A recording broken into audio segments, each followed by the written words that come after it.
Welcome, welcome, welcome. As we talk to Hartman about how he's becoming a famous card designer, which he'll have to let us know later in the show. Welcome. It's Saturday Night Special. Now that Pete's here, the second best show on the Redivision channel. Woo! I think we got a pretty fun show. Matt's not here. He bought a new house. Congratulations, Matt.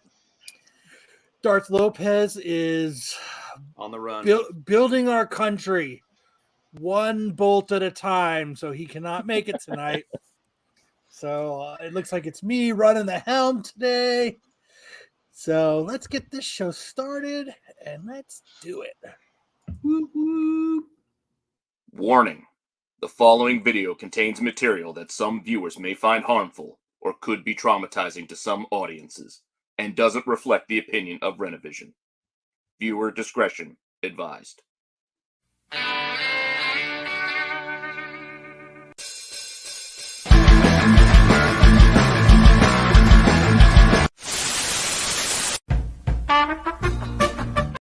Well, we don't have to censor anything because he's here.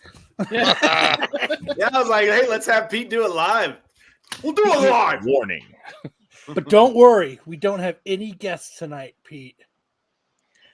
You know what?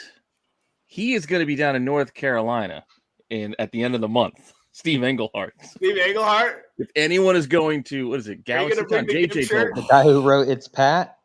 Are you going to bring the GIMP shirt? I can't go down there. That's too far for me, but maybe I can convince somebody else to do it.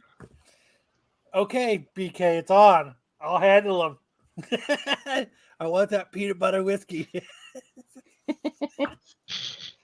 Where's he going to be again? Galaxy Con, I think, down in Raleigh. Really? There's a lot of people there, actually, but it's too far for me. I think I know a guy that goes to that con. I know somebody who will be going. I don't know if you guys know Phil, Vintage Comics and Toys. He's going to be going down there. Yeah, I'm going to try to convince him to do something. Like, send him a shirt. I'll be like, just ask him, like, hey, pretend like you were watching YouTube one day and you came across this show where these random guys were calling you a gimp, and see if he remembers. Oh, dude, I bet she flips the fuck out. And what if you sign my ball gag forever?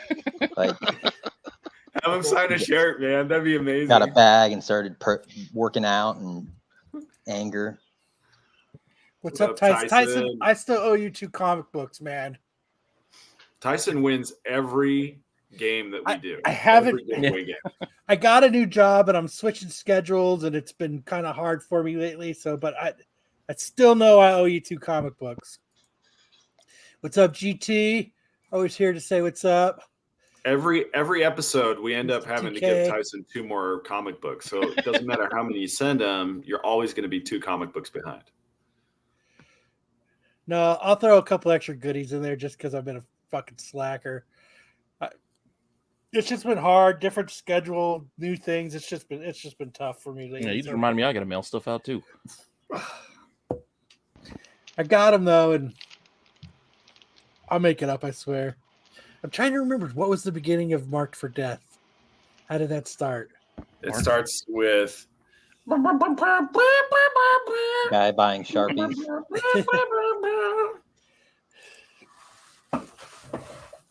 I can't remember now. I don't remember Marked for Death. I know it's Steven Seagal. Yeah, it's right after Above the Law, I think. Let's see. I don't know. Or Under Siege. That was before he was super fat and he ran weird, right?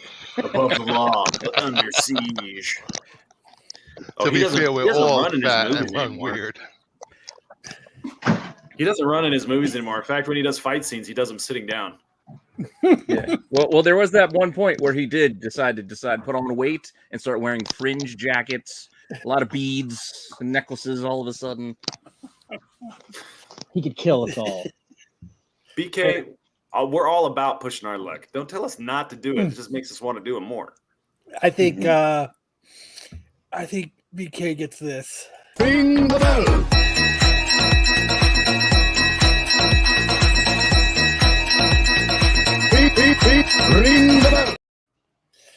I loved that Marco was like, "What the fuck? You have your own ring the bell?" And it's longer. Oh fuck, man! Updated. So, how's the card market going, Hartman? It's I got on Twitter, and Twitter's a different animal. Fuck that. Man, Dude. you picked a weird time to join Twitter. You should be on Threads. No, Thread sucks. Thread is just garbage. Like, how are you going to put out an Instagram version with like less photos? Like, people don't want to read, so people are posting photos on. People love to read. No, they just don't love to read a lot. They want to type. I got not to read. I got into such a it was like a horde of zombies when I said that hard R rating is common term. Everybody came at me like, no, it's not. Like, if you get on Urban Dictionary, I'm like, well, you can't quote Urban Dictionary because I made 2 words that are in that now. So what words did you make? AI-cist, like AI-cist, like racist, acist, and AI-cism. Well, which is it? You made up the word. You got to be clear. It's pronounced AI-cism and AI-cist, but it's seen as acism and acist. But I saw there was a vacant spot for those words, and I'm like, all right, like I said, somebody's gonna die from this acism going around. Like, and I made sure it was typed correctly, but I started looking at these names that are putting out these terms for hard R, and it's like Shogun Assassin 772. I'm like, oh, that's a reliable guy. And then I scroll down and I see a hard R rating by Keith Halliburton. Like, his name's like an actual name, but everybody else is like, when somebody says the N word, some white dude says the N word, and it's like Shogun and like Topsy Turvy 52. So I'm like, you can't source that. Oh you can't. My God. I am never gonna financially recover from this. So yeah, hard R rating, that was trending. It's a whole different world. Like, just a bunch of 20-year-olds fighting with each other and trying to. Guess what, motherfucker? That's not a new term. It's not, but it's obviously it's not really known as like it was trending hard R, not hard R rating. And because the Deadpool interview they did like a Deadpool thing where the one of the directors said that it was a hard R rating, and then everybody started trending hard R. Like, so it's pretty interesting about those cards, Cartman. Well, sorry, I got off on a tangent, but no, the cards are going good. People are I've just been busy with this big project that I've got going on right now that I can't really discuss a whole lot. All I know is that big names from 2024 are going to be on cards that I've designed. So I coined a couple of terms on Urban Dictionary. One of them was a sex move I called glazing your hams. Oh shit! Is that when you on a? Well, that's when you finish on her backside, and then you rub it around so it's all shiny. Ooh, that's a good one. Glaze the ham. The American bagpipe is when you go hard and then punch in the gut. I did actually have a wallet that said that. You had a wallet that said glazing the hams? No. The bad motherfucker wallet. Glazing it. What was it? There was the American bagpipe. When you go ham and then sock her in the gut, and then she. Yeah. You're just taking it up a notch. You're gonna go ham, take it up a notch, and then just glaze that thing. Glaze them. Yeah, then you got to glaze the ham and then put it in the hot oven. The hot oven. When you raise the blanket over after you fart. That's a Dutch oven. That's called a Dutch oven. Yeah. You could. Well, we call it the hot oven because we don't. I think I walked into the wrong show. No, me too. Well, we can bring it back because they mentioned the Dutch oven in Deadpool. We're just getting I warmed can up. sit and make things up all day. Urban Dictionary. Warmed up.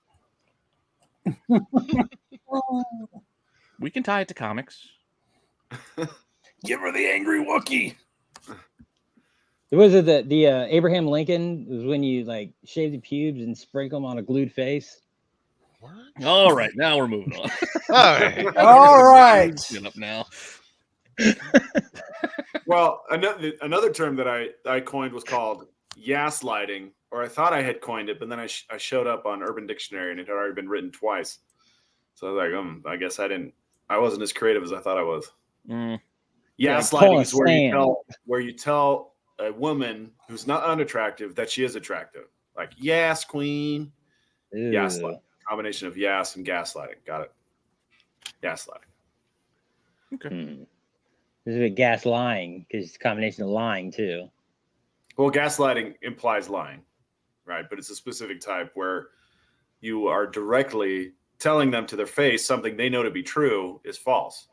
I thought gaslighting is when you have that fart that's so dense that it feels like liquid, and then you light it on fire. So that I guess lighting. That is ass lighting. That's dangerous. Did we just deem a new term? Yeah, anytime you coin a term, head over to Urban Dictionary and make sure you log it in. So make sure you do ass lighting. Oh my God.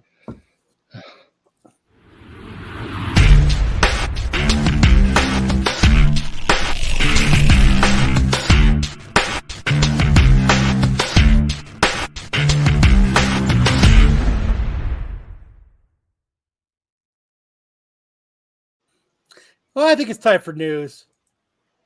Oh, we couldn't What's tell. Up, Spider Guy? Merv. All right. Merv. Who would like the honor of reading the news today since Mr. Matt is not here? I'll do it. And I won't do it with as many trips as he does. I'll try to skip a few words just so we all have Matt in our hearts.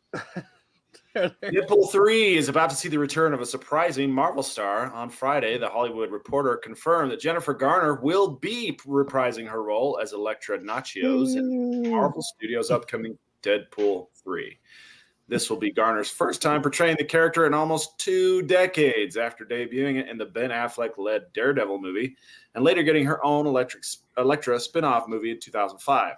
This comes as recent rumors have swirled around Affleck possibly reprising his role as Matt Murdock / Daredevil in Deadpool 3.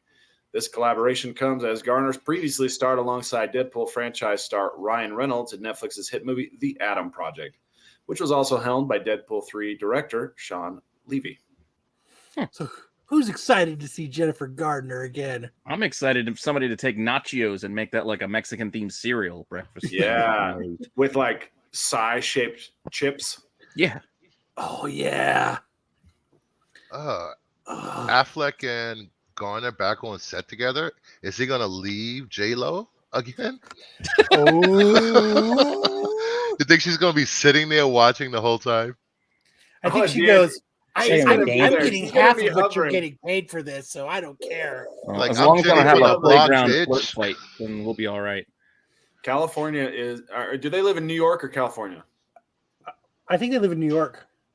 Oh, okay. I think Jake brings a spice. They live in Boston. Garner. Boston. Boston. Jeffrey, Matt is moving. He bought a new house. Congratulations, Matt. And he's moving. He has no internet. So... Well, I think that there is a contractual obligation for all Marvel movies to reach back 20 years and pull a Marvel star into their franchise. Kevin Feige seems absolutely bent on having everybody reprise their roles for the next 10 years. I just wish they wouldn't tell us so early. Parts. Want to come back and work? What? They did a really great job of keeping Tobey Maguire and the other fellow. Garfield. Secret. Yeah. Andrew Garfield. Keeping them secret in the Spider-Man movie. They did a really, really good job. And they didn't do a really good job. Everybody fucking knew. That people didn't know if it was true. Yeah. They didn't go announcing it like this. Rumors one thing. Confirming with the Hollywood Reporter is a whole nother thing. They're basically making announcements. Yeah. Michael Jackson did the Sonic 3 music. How many cameos are they setting up in Deadpool 3? All of them. Yeah. I think many they're as going we'll infinite. They're going to copy what, Flash? I think Nicolas Cage as Superman is supposed to show up. Double up Flash. So Halle Berry's coming in as Catwoman. Yeah, Halle Berry, John Doesn't Wick. matter DC or Marvel movie, they're all gonna fucking be there. They're all gonna be there. Ryan Reynolds is gonna double as Deadpool. Jack Nicholson's is gonna be the fucking Joker, even though he can't fucking. They're gonna have Robin Hood Men in Tights. They should hire Jada Pinkett Smith to play Lex Luthor. No, keep her away from me. She's gonna kill any project she touches. That movie sucks. She is spicy diarrhea right now, man. We don't need anybody getting slapped. Well, she just like orchestrates it. Her talk show got canceled. Her Netflix Cleopatra show went down the toilet. Yeah, she's not good right now, man. She's almost radioactive. I don't know, man. I say invest, spec on her. She's got a big future. Yeah, Fish Mooney's coming back to Gotham. Yeah, make sure you're taking spec advice from the grumpy nipple. The hottest bald lady in the game. Oh, sorry. The bald lady in the canoe. Yeah, he said the hottest bald lady in the game. Oh. So, yeah, I'm excited. I don't know. I kind of see. It would be kind of nice to see somebody else. You're right, but J-Lo. Yeah, Jenna Ortega would make a great Elektra. Let's get more Jenna Ortega. Oh, not have enough of her anywhere. Let's get a new viral dance in this movie.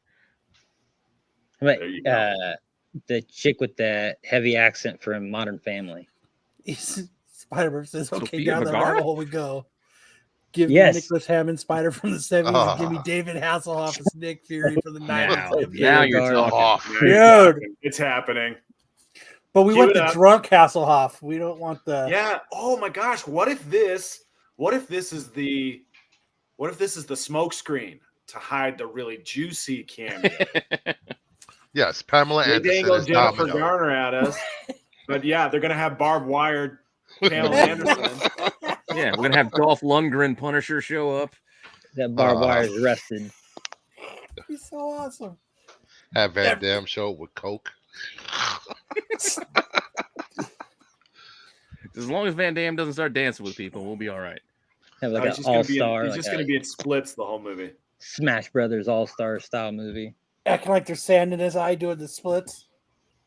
Having Jack Black sing the theme song with the Get some Nicolas Cage in his Superman outfit going, "The bees! The bees!" He's just going, "Let's go." Yeah. Let's go. Just a big orgy of characters. Gonna have Christopher Lloyd as Doc Brown. We're going back. Yeah. It's your kids, Marty. Back to the future. Marty McFly plays a good vibrator.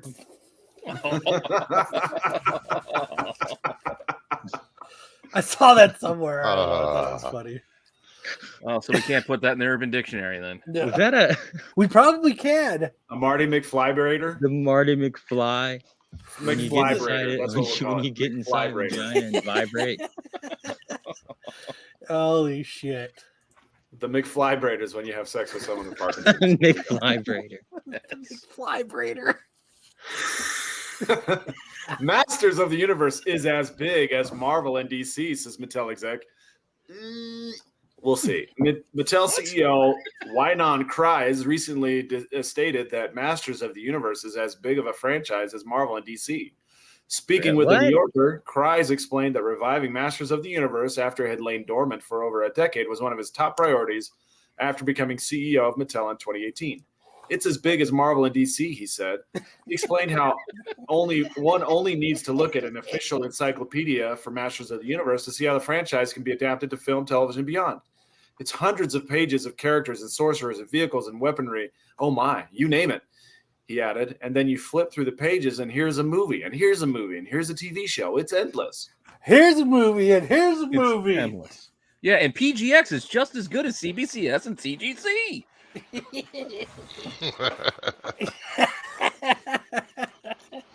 So says the owner of PGX. I think this is one bold statement, Eon. Yeah, why not? Why not? He's overplaying his hand, I think. I mean, He-Man's chess piece isn't even on straight in that picture. It's a little crooked. But I would love to see more Masters of the Universe, as long as it wasn't as crappy as the two recent adaptations we got on Netflix. It is not bigger than Marvel and DC. You didn't like them? I didn't really enjoy it. I didn't really enjoy them. No. So I thought they had moments. So Brucifer, who is Dom and who is Jedi? Come on, we all know Jedi's the power bottom.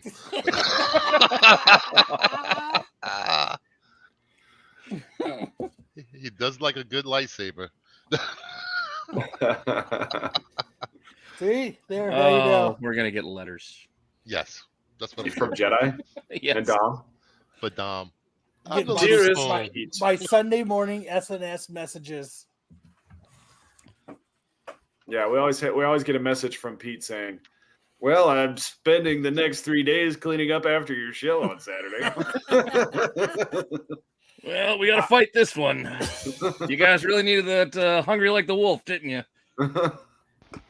I tried to stop it, Pete. I really did. That one's still lingering. It's still just hovering. What's hovering? Did I miss something? Yeah, J-Lo's hovering over Ben Affleck constantly. Worried about that Garner. Hey, tacos! And J-Lo from the street. It's J-Lo from the street. Is that your impression of Hartman's nipple? Taco favorite flavor kisses. Dom is definitely the little spoon. Yeah, I don't think that's correct that it's as big as Marvel and DC. But no, that doesn't mean they can't make good stuff. They can make good stuff. They can. Well, hopefully they should. It's just a bold statement. We'll just see how that has to play out. It's a bold statement, Cotman. See how it works out for them. It's a bold play, Con. They're on top of the world. When's the last time they actually sold Masters of the Universe figures? What do you mean? They still sell them. They have not stopped selling them. Oh, really? I did not know. They redo the old ones. They got newer versions. They're still out there. Jedi's having a sale right now and whatnot. They used to. They used People to take still up a sell whole them, shelf whatnot? like the Ninja Turtles did, but Blue Beetle is bigger than He-Man.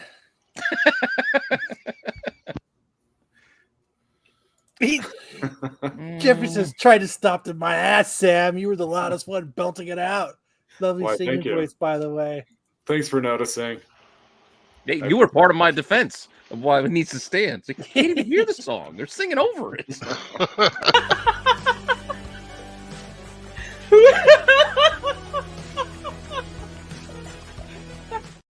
You just saving that one? He does that every time he wants to shut me up. He just hits me with the McClay giggle. It's funny though. I love it. Yes. Blue Beetle's big. Yeah, I don't know. I just think I don't know if he's trying to make waves or they're trying to get in the news so that he was hoping that the SNS guys would talk about him. I think that's all it was. Yeah, that's all. He just wanted your attention. It's just marketing. He's making a marketing play. Yo, I was like, yo, Emilio. So, all right, next. Indiana Jones 5 suffers from Hollywood's current box office problem. The decision to debut a genre-bending adventure movie with a franchise character at Cannes Film Festival proved to be a mistake for Lucasfilm. While Indiana Jones and the Dial of Destiny is an impeccably made movie, the initial wave of tepid reviews may have hurt the film's momentum. The fifth Indiana Jones movie suffers from Hollywood's biggest box office problem, overinflated budgets. Among other things, Indiana Jones and the Dial of Destiny's mixed critical reception is typical for a generational franchise film. Critics ding the movie for either doing too much different or not doing things differently enough. The previous installment, Crystal Skull, took a similar journey. Audiences also felt disappointed, but it still brought home $791 million in 2008. Luckily, since Con, both critic scores and fan reception grows more positive, not less. It still might not be enough. Budget is the key problem for The Flash. Okay, why are you bringing up The Flash? The Marvel Cinematic Universe and the box office in general. The movies are, mostly, earning fair returns from theaters. If Dial of Destiny ends its run earning as much as Crystal Skull, it might break even. Massive budgets create an obstacle no cinematic hero can overcome. It's too fucking expensive to go to the movies, and that's why movies are seeing this. That's not the problem. That's not the problem. The problem I is love going to the movies. It's not that expensive. Mediocre. The People problem don't like is to dig this their is a shit out of movie the that's trash. coming out 30 years after The Last Crusade, it feels like. Like, we don't need this sequel. Like, are we getting a Rebel Without a Cause sequel now? Like, we don't need sequels to everything. You just think it's just the Crystal Skull didn't do well, and it was too long since The Last Crusade. That was 15 years ago. Nobody liked Crystal. Crystal Skull was 2008. That's what I'm saying. Like, we crystals aren't in. Well, what do you think? What about The Flash then? Why do you think The Flash didn't do well? Well, he got in trouble for. No, that movie was great. What are you talking about? It wasn't great. It was great. Okay. That was a great movie. Great story. Taxi Driver sequel. Great story. Joker. It was. I just think he didn't get enough time in the camera outside of the movie. I mean, he's going to be a star. Well, you had the Ezra problem going in. We've had 2 years of just hearing about things that he's done as they pushed and delayed this movie. How many times? Budget increases. We're hearing about reshoots. They spoil their own surprises. Like years ahead that we know about five directors they went through. It's just, and then we had a writer's strike, so they couldn't even do all the talk shows. And hey, it's on Kimmel. Go see Flash. Hey, or like you couldn't even do that stuff. So there's a lot that went into why Flash. You could have posted on social media. Dumped. The biggest problem this movie had was the Snyderverse fans. They went on a hate campaign on Twitter for the longest time, boycotting. Did we see the same movie? Huh? Did we see the same movie? I feel like we did not see the same movie.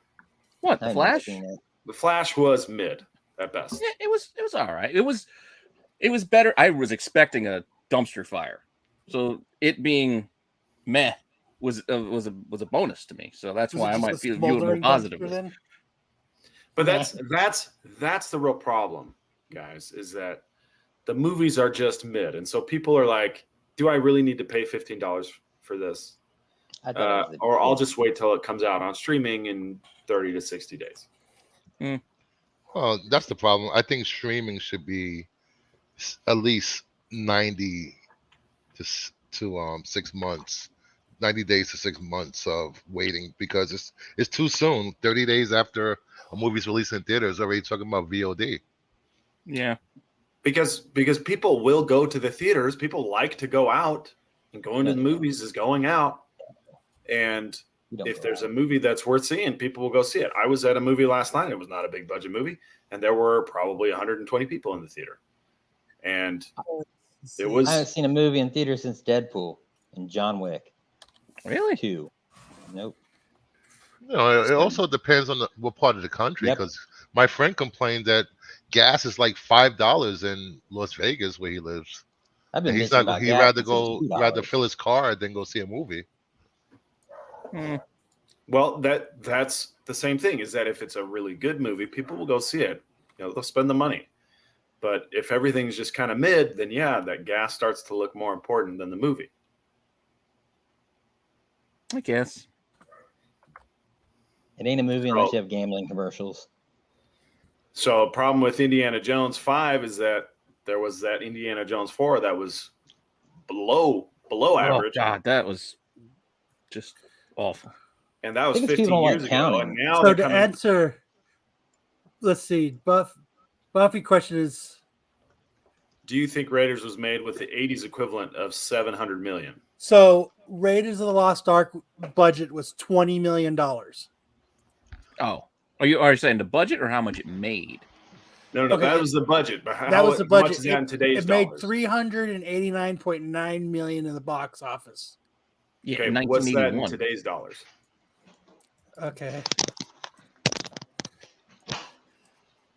Actually, that's a good idea to look up. Looking it up right now. Hold on.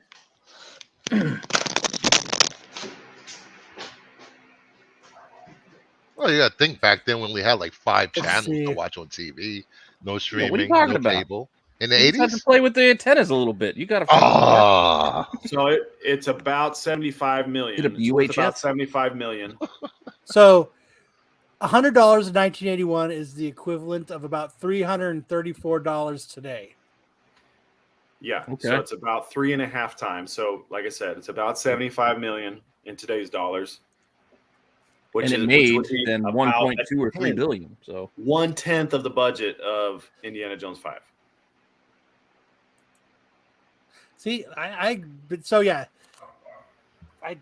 just don't think people want to go to the movies. Then what about Into the Spider-Verse? It's Spider-Man.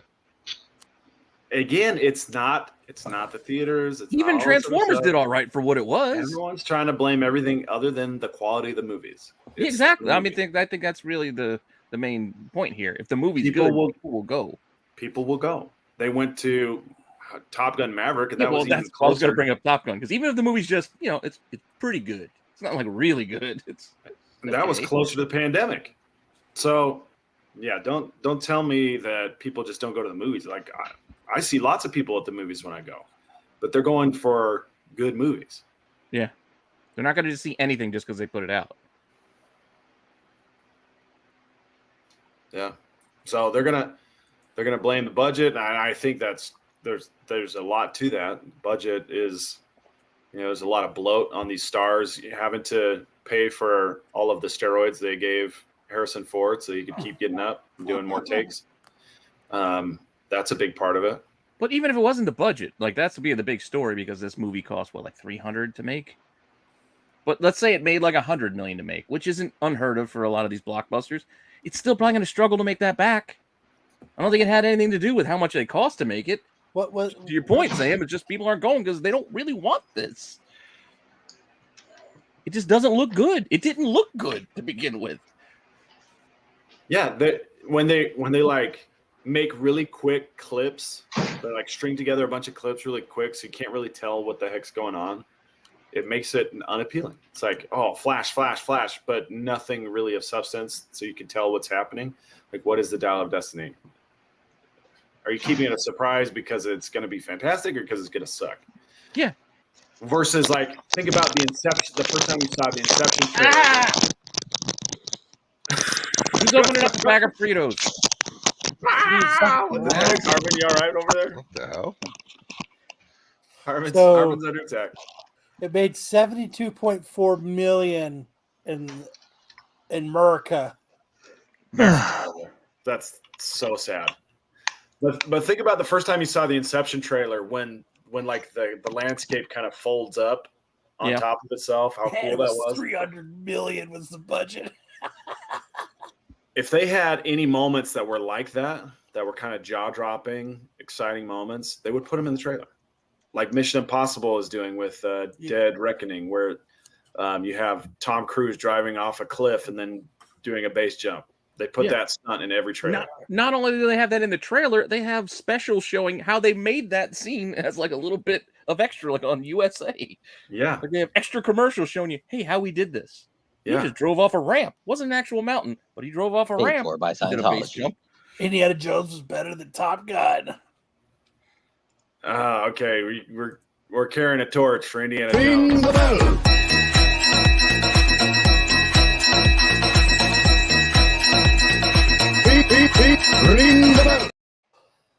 I don't know why you're ringing the bell for that one.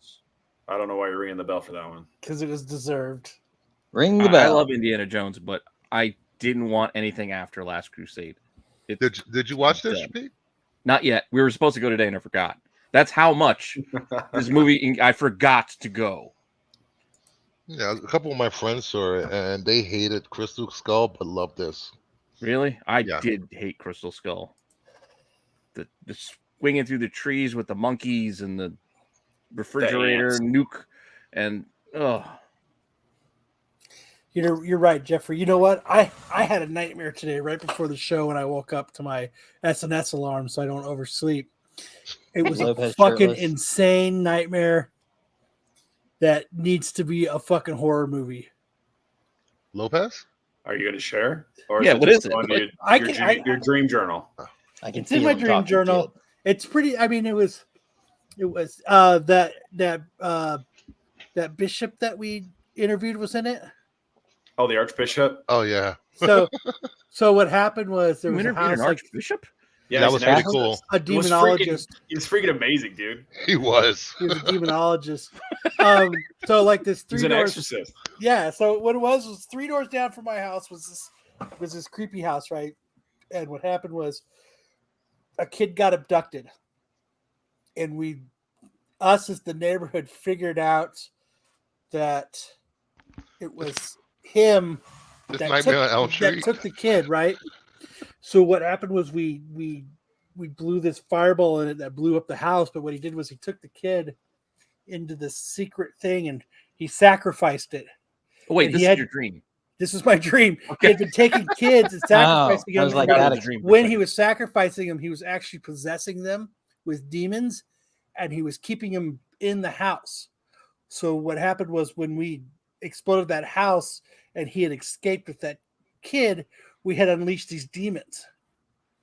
Oh, it's like in Ghostbusters where the EPA guy shuts down their containment unit. I guess. We need to do. And what a happened was Rorschach these test demons on came him. out, and we were trying to capture these demons. We will not be held responsible. You will be held responsible. And I remember trying to like go, I remember trying Make to go. some Rorschach tests Jesus up for Christ, him. Jesus Christ is telling you to stay in this cage that we put you in, and he's going, to believe in Jesus, and he was ripping apart the cage, and I was trying to keep the cage together, and then there was these 2 other ones that we had captured. I was trying to get a hold of that archbishop so that he could actually try to come out and like help us, and like I couldn't find his number on my phone, and I just kept scrolling. It was like, when you have like 75,000 things opened up on your phone and you're trying to swipe them all out so that you can find what you do. And that's what I was doing. And then the guy was driving away on this, it was like this tunnel that we had found where he was actually like sacrificing the kids and like making them become demons. And it was. We might have to workshop this idea, Kyle. We might have to workshop it, put something together. Kyle, what do you see? Yeah, woman with feel big like that's going to boobs. be next 2025 blockbuster is going to be Kyle's Women story. with medium-sized boobs. That does look like boobs. Looks like an angry panda. Oh yeah. So speaking of horror movies, the Insidious. Yeah, Mom, I saw her. Insidious sequel did better than Indiana Jones this weekend. What sequel? The Insidious sequel. I think it's the Red Door. Oh, or the final whatever. Yeah. It did better than Indiana Jones. It's doing better than Indiana Jones. I think Indiana Jones still going to be number 1 worldwide. I don't think Insidious will play good worldwide. I live on Elm Street. Well, Yeah, you might be right. we'll hope. Because, Insidious doubled it up on Friday, so Yeah.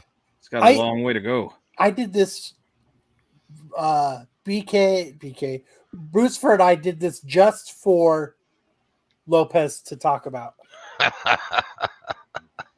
What? This? And he's not here. And he's not here.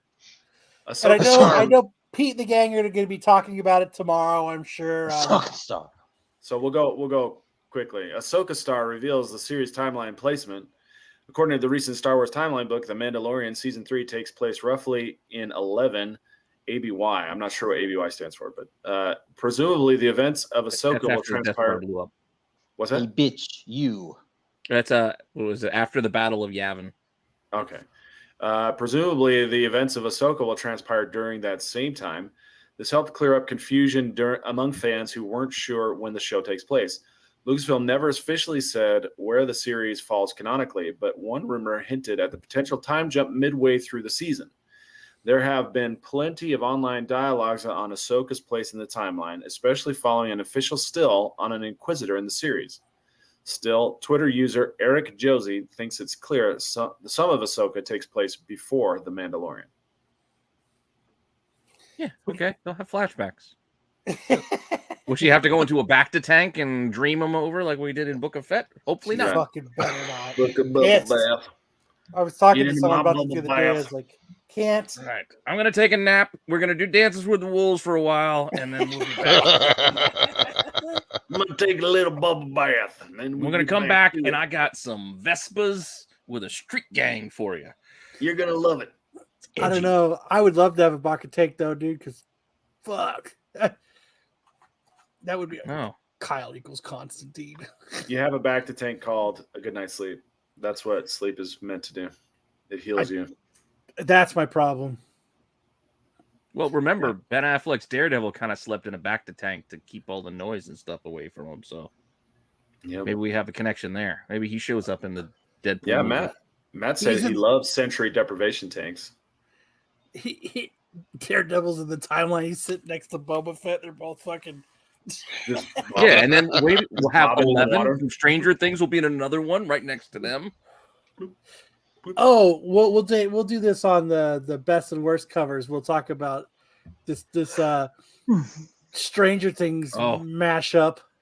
Oh, you're gonna get into it Stranger too? Things versus Ninja Turtles. Shit's gonna tank when they all get older. Yeah, talking about more shit we don't need.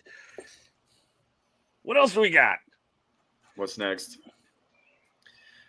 I was getting more into the Turtles mashing up with Stranger Things. Like, who else can the Turtles cross over with now? They're going to cross over with SNS.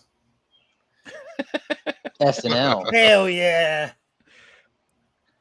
Why Tim Drake never wanted in the Bat family and what he can do about it. Out of all the indelible aspects of the Batman mythos, few are as iconic as that of the Caped Crusader taking on kid sidekicks as his various Robins. While Dick Grayson stood as the earliest of these young crime fighters, it was his successors who laid the foundation for each Robin having their own vastly different methods and motives. However, one of Batman's previous bird-themed sidekicks, Tim Drake, is beginning to realize that he never really wanted to be a Robin in the first place, and what he can now do about it. After being viciously ambushed and dragged away by a legion of chaos monsters, the titular hero of Tim Drake, Robin, number 10, finds himself faced with something worse than his deepest fears, his biggest regrets. While it is the literal monsters who torment him, it is the figurative ones that weigh heaviest on his mind and soul. As he makes his way through dark and dangerous corridors, Tim can't help but wonder how exactly he keeps being pulled into such situations. Although the crime-fighting lifestyle isn't one that fell into Tim's lap, it is still the one he ended up living. As heroic as that sounds, it is in fact a stark indictment of how horribly wrong things have gone for Tim Drake, especially when all he ever really wanted was a normal life. Where did that come from? Yeah, what? That's not true. It almost looks like he's ball punching this dude. You made the bed, lie in it. All I wanted to Tim be Drake. alive was my dad. Tim Drake is Robin because he figured out who Batman was. He wanted to be the sidekick. Like, this doesn't make sense. Didn't think his choices out. What's up? I was wondering about Tim Drake's regrets. Yeah, I always wanted to know. Did Tim Drake regret becoming Robin?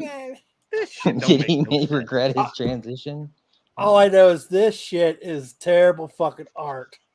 Well, yeah, once they brought in Damien, they had no place for Tim Drake anymore. That's unfortunate for him. They just And he became a can't be rapper. Robin no more. What are you going to do with him? We'll call him Let's Red have him Robin for a dick while. punch this dude in his first picture. He was actually cool as Red Robin. Yeah, they just couldn't find a place, and they was like, oh, well, That ain't been cool since the 50s. I just don't like this revisionist history here. Like, he never wanted in on the what? Who is this? He put himself in. He injected himself in the situation. No, you know what? They're going to show the scene of Rocky Balboa, where Rocky tells his son about, don't start complaining to me about why your life is bad because of this and that. Winners don't blame other people. That's what losers do.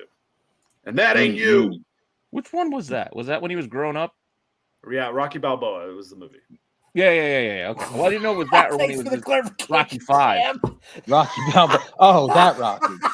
Well, I'm just you talking to his son on that one too, where he had to school. him. That Rocky Balboa? Well, you got Rockies 1 through 4, Rocky Balboa, Creed 1 through 3. Why are you skipping 5? 5 happened. You know why I'm skipping 5. There was a 5? That guy stole my room. Only in America. He stole my room, Dad. No, but to be fair, like,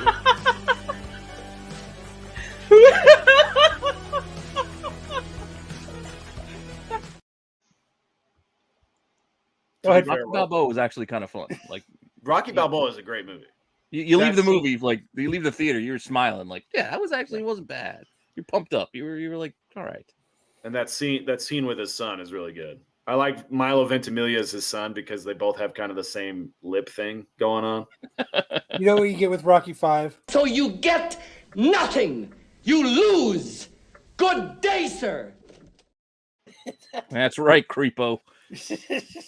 I hate Rocky V because after going to terrible. Russia and creating all this goodwill, he comes home to find out that Paulie got taken to the cleaners and all his money is gone. And it just freaking sucks. Just awful. It's like all that work he did, all that work he did is now gone. Did we ever find out who was watching his kid? I think they left the kid with the robot. They did. They did leave the kid with the robot, but it's supposed to be Paulie there too. No, Paulie was there. I hope they got my comics here. He was over in Russia.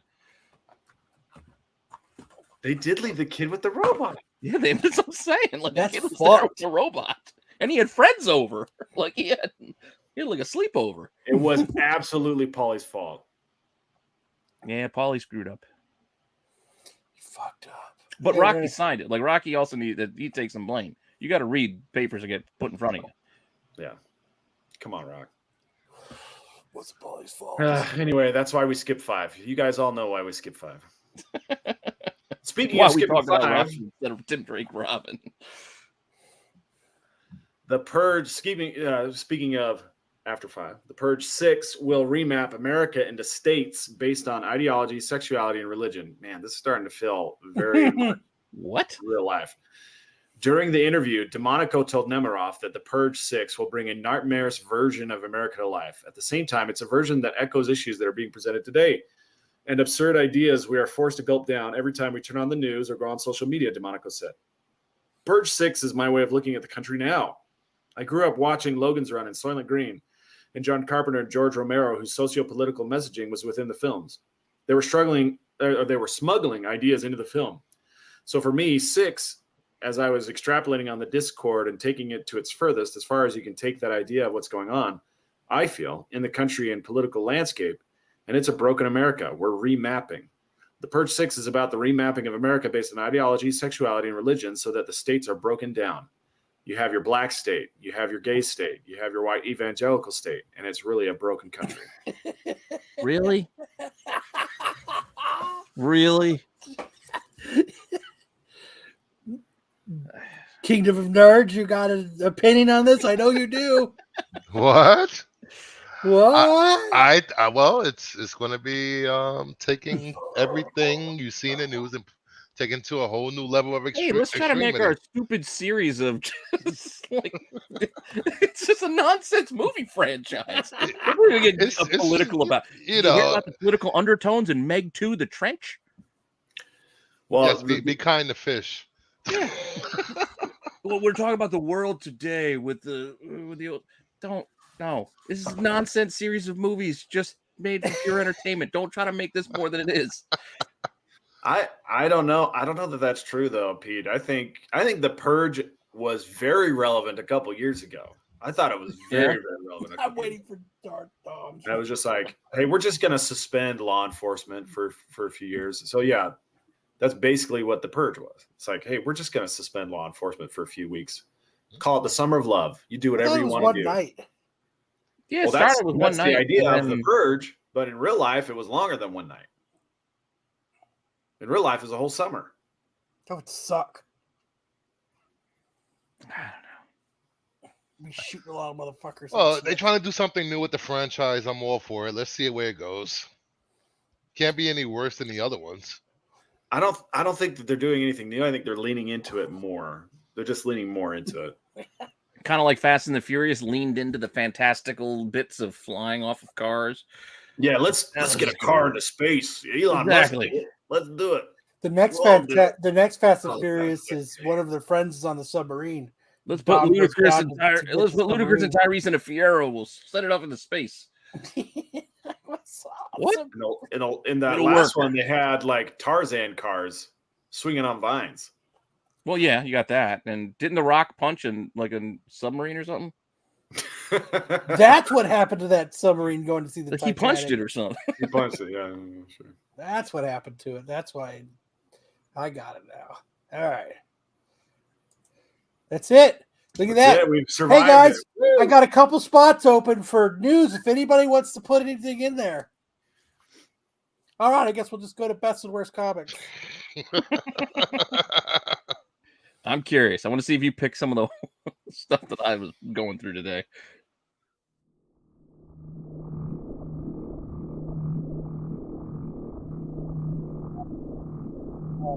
Too long. Too long.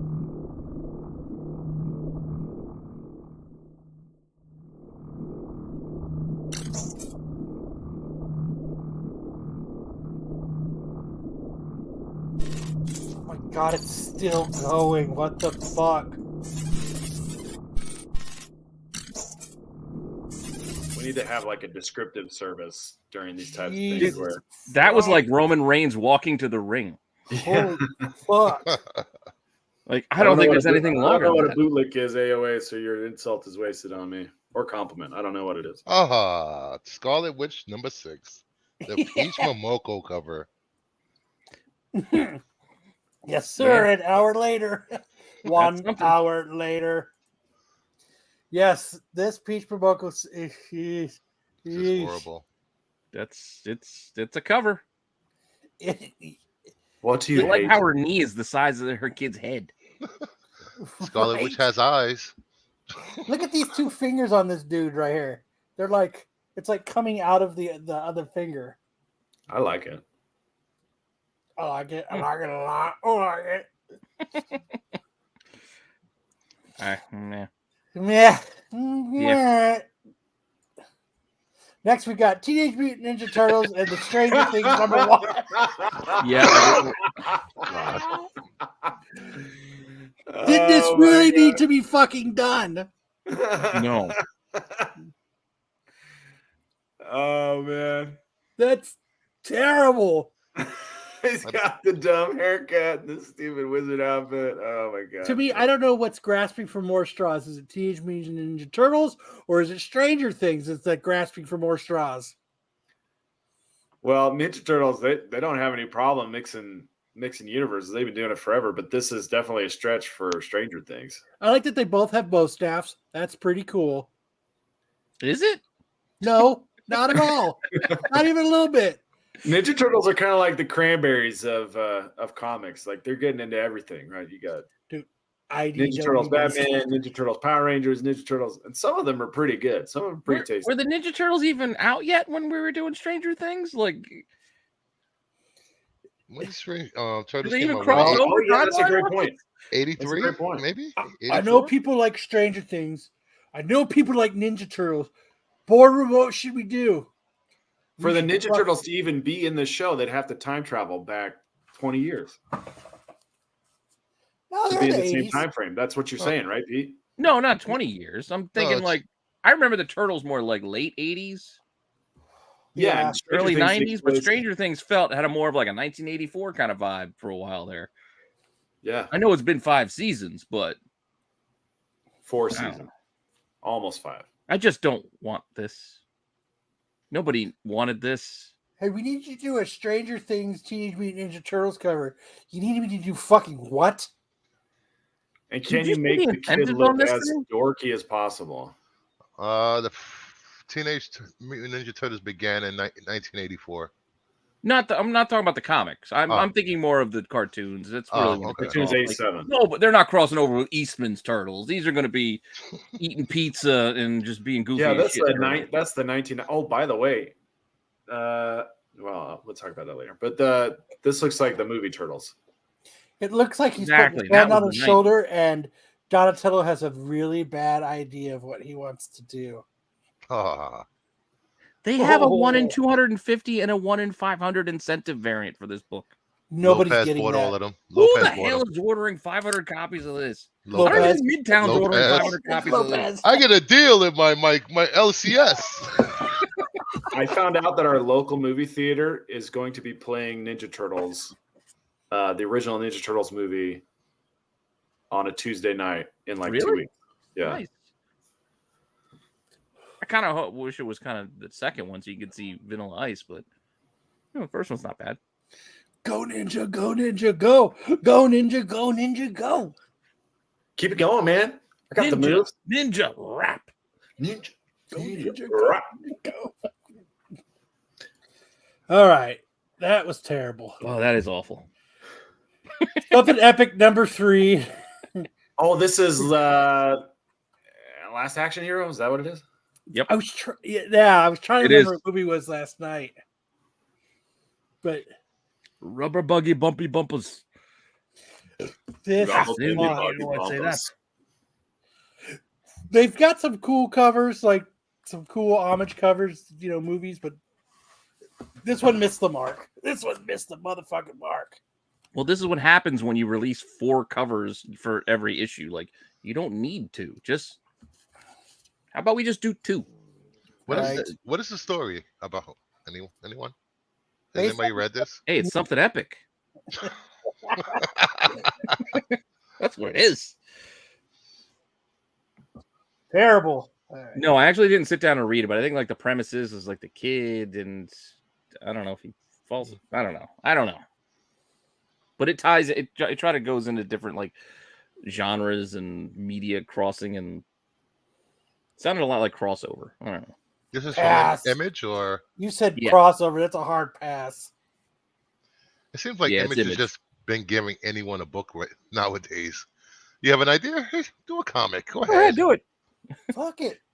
You get a shot. Oh, that's a good idea. Kyle, let's pitch him your nightmare. That's what I'm saying. Pitch him your nightmare. See if we can get an artist in a series. Dude, let's do it. I'll have Hartman make some cards for it. We'll call it Thresholds. Dude, let's make a comic series based off people on Thresholds of Reality. We can have the sex ghost spy. We can have the Archbishop Exorcist. The Dream Interpreter. We can have the Men in Black Lady. Men in Black Lady, interdimensional Men in Black Lady. We got a whole fleet of psychics. Jeffrey, I'm not saying ASM, what Marvel does is good either.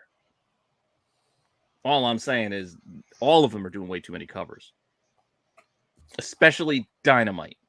Yes, way too many. 26 covers. Yeah. A Red Sonja. Dynamite runs out of alphabet letters. It's like, well, we got to cover double A. Oh, dude. Oh, Kyle, look, here's Magnificent fucking BBB. Kyle, can you imagine repeatedly dead Fred in a comic book? His powers, he just dies and he keeps coming back to life. Oh, dude, that would be awesome.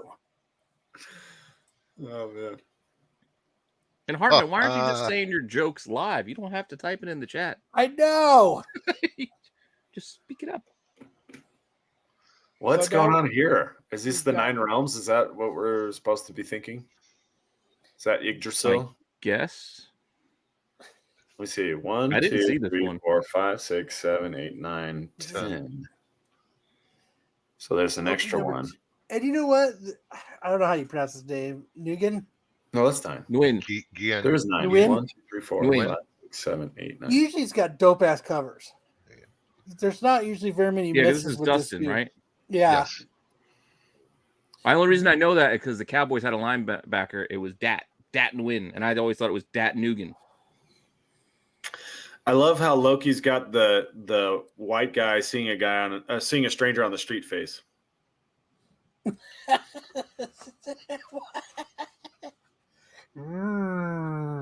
the same face you make when you see somebody on the street you don't know.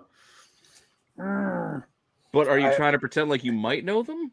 Well, it's a non-committal smile, right? You're not smiling. You're not smiling. I do that to people at the office when I cross them. I was like, I don't know who you are, but we work at the same place. Probably acknowledge I saw you. I thought he was holding out his hand saying, "You want some candy, little boy?" I've got 7 or 8 of them in my tree. And 2 of them aren't candy balls. Would you like my candy balls? It's Like rock glaze your candy. hams. We've got X-Force number Ah. 42, the James Stokey cover. This is just horrible. I saw this. I was just like, this has to go on. I had no idea what was going on. Look at Deadpool. I like it's got the homage to the and Fat Colossus. What? And it's got the How come they homage all to have the tiny Rob feet? Liefeld feet. Yeah, they got the Liefeld feet with the Barry Sanders thighs, but there's a lot of detail in the background. I think that's Where's part of the the problem is there's too much going on with this. It makes me feel icky. Like there's a lot of zits going to be popped here. Oh, it'd be That's one, a it'll be lot one of of those zip videos on Facebook Reels. Is it Yeah. that, or is it because you're getting like a birthing vibe from the way they laid out this picture? Yeah, also that. Like There's very much birth Dr. canal Pimple Pie. like vibe when they're going having the baby and knocked up. What did I just say? Why does that vagina have teeth? on. Yeah, that's another movie you go out and steer clear of. What was that? Demon City Shinjuku? No, it's called No, Teeth. There's a just movie called called Teeth. Teeth. Oh. Just want to The steer clear of vagina teeth. teeth chronologues. But, Yeah, I let's think get that to was some Omega good Red. fucking covers. Let's get to some good covers. Dark Ride. Okay. Honestly, I'm gonna be 100% honest with you guys. Yeah. I don't think this should have made the fucking best covers of the week. No. But Matt picked it, so I left it. He's not here to defend it. Hey, Geez. by comparison, sure. It's got the same kind of feel as the last cover we put on the worst. You got all the eyes in the background. You got weird like 80s hair going on. Yeah. Yeah, those are some weird bangs on that skull. Yes. Yeah, that was like every 90s mom or 80s mom hair. A skull with hair. Skull with 80s mom hair. I Doing could too have much swore aerobics. I could have swore that was a recent picture of Steven Tyler. He just dyed it red. Yeah. So, all right. Moving on. We've got something epic number 3. So they made the worst list and they've made the best list. Man. This is Star Wars homage, right? Yes. Yeah. Is that SpongeBob? Right here? Yes. Yeah. That is SpongeBob. It's actually Sponge Jim. It's his brother. What Jim? It's Sponge Jim rectangle pants. Rectangle trousers. Thank you. Yeah, there you go. He's got chinos. So, all right. Yeah, it's all right. Next, we got the Fish Flies number 1 Mocha. See, look, now That's the a Mocha beautiful does cover. something like that's pretty badass. Especially for like shit other ones that Momoko did. Fair enough.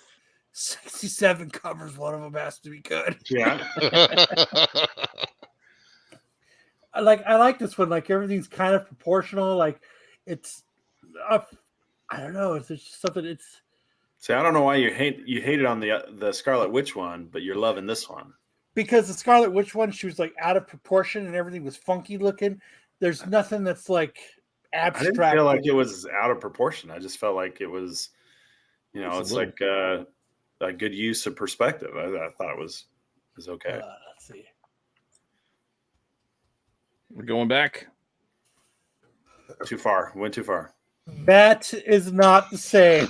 That is not the same as that. Those Yeah. can't even be compared as close to the same. I don't know, man. Scarlet Witch looks like Grimace. The way she's she does. Look at that look. Like, you know what? She has. Look at her fingers right here on this one. Look at her fingers on her right hand. It's good to me. I'm seeing it. So you make her purple. That is Grimace's Testing. face. She did not miss left leg day, left thigh day. It's just closer. Like it's just closer. It is closer, but it's still way bigger than that kid's head with the moppy haircut. Like her kneecap. It looks like she was like. I don't hate this. I like this. That's supposed to be Wiccan? I think so. That's Aladdin. That's Disney's it's Aladdin. You look at this one and you're like, okay, she was pressed for time, or she didn't really want to do the cover that bad. Well, that, and you also got the eyes make like a V shape. Here, like the eyes are done well, like the look up. Like I got you there. The eyes are very haunting. You know what? Because this is an image book, so I think she had more time. Maybe she got a little bit more moolah to do it. Maybe she had a little bit more creative freedom. But this one, hello, or that she had harder editors who were like, no, we're not taking that. Come on, go back to work. Do not do. You're not what done. You did with Scarlet Witch for this Fish Flies cover. You can hear me? Yeah, occasionally. We can hear you. Damn. Occasionally we hear you. So all these options. Next we have the Night Terror Zantana #1, Nice. the Kendrick Kunukik Limb card stock cover. You guys are just Look at horny. That. Look at that booty. Whoa, booty. That's dead booty, buddy. Yeah, just don't pay attention to the fingers. Got the dead booty. Or the her face. I think her hams are looking pretty glazed. Almost looks like a dead superhero like this. But I should like I don't know. How many drinks would you need? Yeah. I've had 3 White Claws and I'm down. She is gonna. Hold on, I gotta keep going. I ain't quite ready. I tried telling him. You don't She's want a to go lot home with better that. than a lot of the chicks that are at the end of the bar when the bar's closing time. Like This reminds me of that movie, Zombie Strippers. Yes. You just gotta ask It's yourself, worth it. It's what worth else it. are you doing? Booty. Got the booty. So you don't speak English. Yeah, We've got the Danger Street #7. The Put Bills. this one in for Marco? What? I put this one in for Marco. The Did you? world's biggest creeper fan. What do you guys think of this one? I know Brucefer likes this one. Yeah, I thought it was good. It's Is not that You coming out of a vagina? what? Yes. That's what I think. It's a yes. space vagina. I'm coming out of that. He said, "Here's Johnny." Is that, No, is that who that is? he's actually coming out of Zaytana's vagina. He looks like No. he has a White Claw too. If anything, this is more butthole shaped than. That's the Ace Ventura one, right? Where he Let comes me out of ask the you a rhino. question. Looks Yeah. like Freezoid. Creeper I love is laying Freezoid. the cover. Thank you, Senkevich. Sienkiewicz. Sienkiewicz. Thank you for spelling it out phonetically for me. I appreciate it. Even though I don't think I can say the viewer's name. Candace.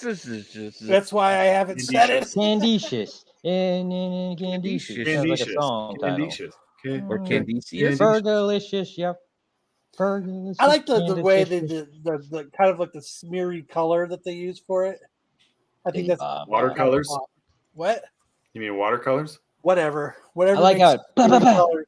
it pops. Beautiful. And then now that we've decided that he's coming out of a butthole. Yeah, that's more butthole. That made it better. Cosmic butthole, please. Be specific. Anal. Can we put that on the Thanos' Urban butthole. Dictionary? Coming out of a cosmic butthole. Well, you got to have one word that describes it. I need likes if I'm going to do We'll it. do Senkevich. Sienkiewicz. Fuck. Well, Candice, will you be upset if we use your handle for the word? Diarrhea. Candice. Personified. Yeah, he'll be upset. All right. I thought it was Candecious. Candecious? Candicious. Candicious. Sidious. Canned. Essius. It's canned SIOUs. He said no. Candicious. Nope. Nope. All right, fair enough. We checked. Hey, we tried.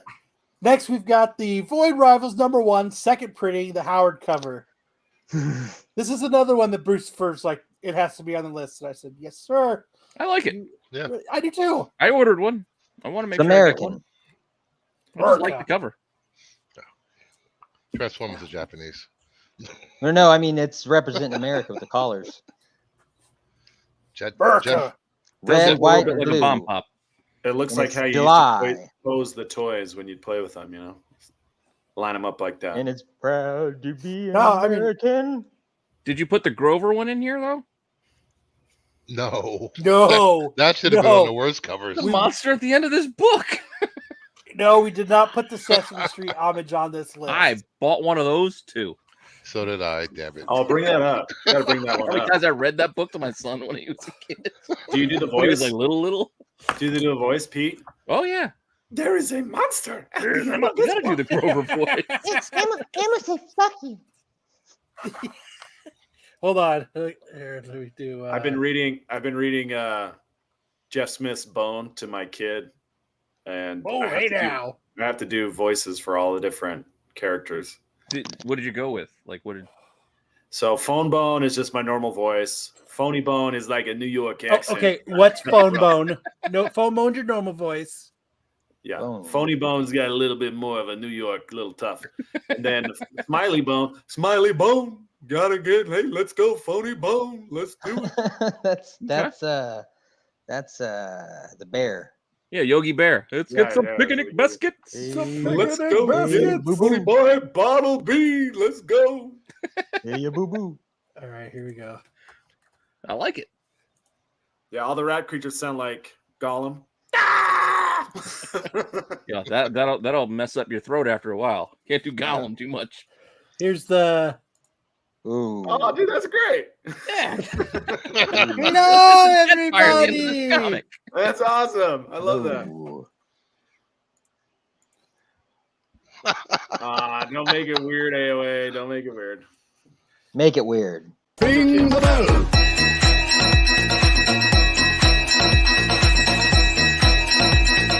Ring the bell. I mean, it's basically just, you know, like a little Lord of the Rings light. And that's basically what it is. Hello, everybody. Hello, everybody. That's how it's supposed to be. That's how Grover would say it. Hello, everybody. I read it as hello, everybody. No, that's a little too. It's not Grover enough. Yeah, you need a little more. He's been through some shit. Like, He's been through some those shit. hard streets of Sesame Street. yeah, you know, well, he was Super Grover after all. He's Super Grover. Ah! And that will wrap up our best and worst covers of the week. All right. Yay. At least we didn't have any fucking Star Trek dog covers. I'm surprised you didn't put And you Liefeld in look- there. There wasn't any. There wasn't any for the week of for the 12th. There wasn't any for next week. But you didn't put Liefeld in your worst. What did Liefeld do? I didn't see What did Liefeld Liefeld cover. Oh, he's got one. This week? I mean, next Yes, week? he does. He has an omager for the week of homaging 7/12. himself. for Days of Future Past Doomsday or whatever it is. It's just He's more- got his knockoff X-Men 141.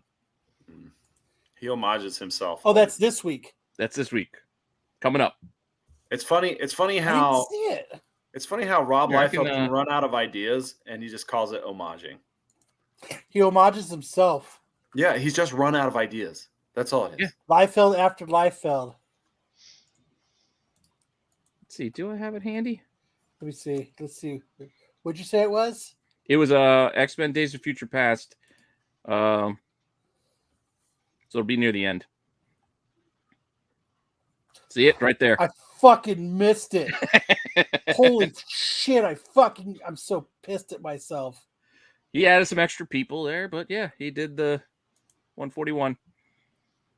Oh, jeez. How did we miss this, Bruce Fur? I don't It ain't know. good. I put it in my bad, like not Oh, great this week.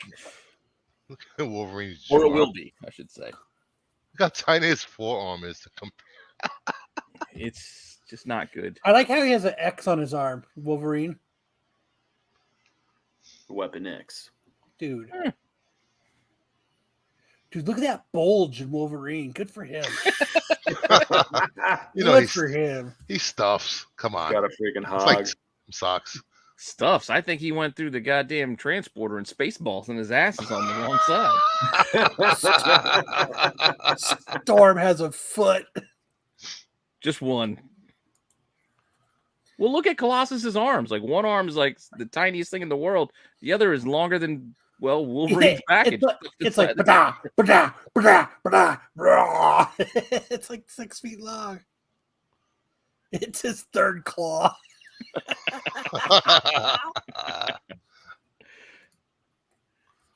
Dude, I can't. I'm so pissed at myself that I missed this. Yeah, when you didn't have it, I was like, "Hey, you didn't have Liefeld in there." We always make a point. See, I was off my game. I guess the Momoko threw us. It must have. Terrible. All right, so this is number 1 on the worst cover of the week. So I don't know. I still really don't like that one Momoko. Dude, that's fucking terrible too. I think I'd probably rather have the Momoko than this one. Oh yeah. I hate these long. Have you ever sat in on Liefeld's whatnot sale? No. I don't think I have the patience to do that. I mean, he sells stuff left and right for hundreds of dollars. It's insane. People love him. They love him. Yeah, he's got his fans. People love him. He's king of the no upper lip club. No upper. Let me tell you something.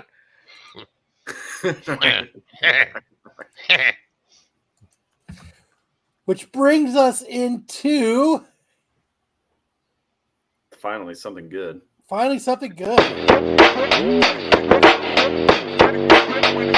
Loudest intro.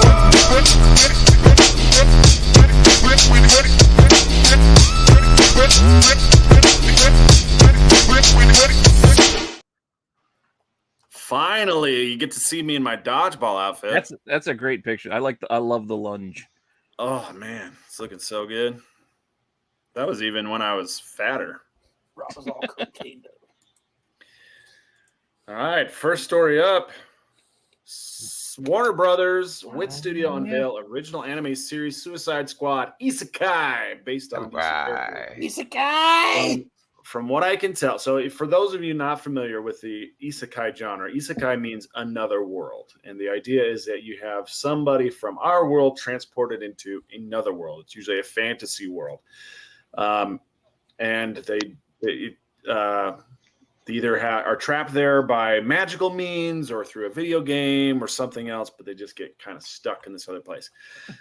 The idea, from what I can tell from the trailer, is that the Suicide Squad folks, including Joker and Harley Quinn in particular, end up in a fantasy world. They're the ones who get isekai'd into the other world. It actually looks pretty awesome. So who drew that? I saw the trailer. Harley looks amazing. Yeah, who drew this? I think it's the Some same Japanese studio guy, man. Wit Studio. The same studio that did Attack on Titans. Attack on Titan and Spy Family. They're I don't want to know the goddamn studio. I want to know the fucking person that drew this. That's what I'm telling you. Is it's not one person. It's a studio who's doing it. They have a ton of artists on staff. There had been one dude that drew it. 15 people didn't draw this. Do you understand? Do you need me to speak slower? Yes, because I'm not stepping in what you motherfuckers are dropping. But it looks good. It looks like the Joker and the Harley Quinn from the first Suicide Squad movie that they're kind of adapting or bringing into this anime. But it looks really good. I'm looking forward to it. It should be out later this year or early next year. Like, I would love for that to be a Harley comic cover. Oh, that would be sweet. But now that I know that like 15,000 people helped draw this, I don't want it anymore.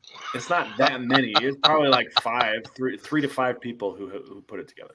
I don't know, man. You said an entire studio. I picture lots of people. Wit Studio is also not a huge studio, but they are really high quality. You fucking, you ruined it for me. Fuck. You know, Spy Family is freaking amazing. I love Spy Family. Yeah, it's great. For those of you who, like me, were big fans of Mashal, Magic and Muscles, the manga came to an end right as the first season of the anime is getting into full swing. So if you're looking for spoilers about how it ends, you pick up the manga and see how it goes. It lasted a little bit less than Demon Slayer, but had a good run. I think it was about 170 chapters, 180 chapters, which is a good run for Shonen Jump manga. It's not Japanese Harry Potter, right? That's what I was gonna say. Why did they move the lightning bolt to here? Why are they breaking Harry Potter's fucking wand? Okay, it is basically a Japanese Harry Potter, but it's a riff. It's a parody. It's a riff of that because instead of having magic, he's jacked. He does calisthenics and he's super strong. He doesn't have any magic at all. The lightning bolt on his face is mascara. It's just makeup to make him fit in because everybody has a lightning bolt. I am Barry Lauder. He's jacked. His magic has none of those steps. And his best friend, Juan Weasley. Why Weasley? Juan Beasley. He said Juan, like he's Mexican. It'd be racist if they did put in a Juan Weasley. Juan Rarico Weasley. But yeah, it is intentionally a riff on Harry Potter, Pete. But it's a lot of fun. I also saw the castle in the back, but yeah, the lightning bolt. Same thing. You're picking up exactly what they're trying to put down. All right, I got you. It's like I'm this. intrigued by that. Guess what, motherfucker? That's what it is right there. And to the Harry Potter rip, I say this.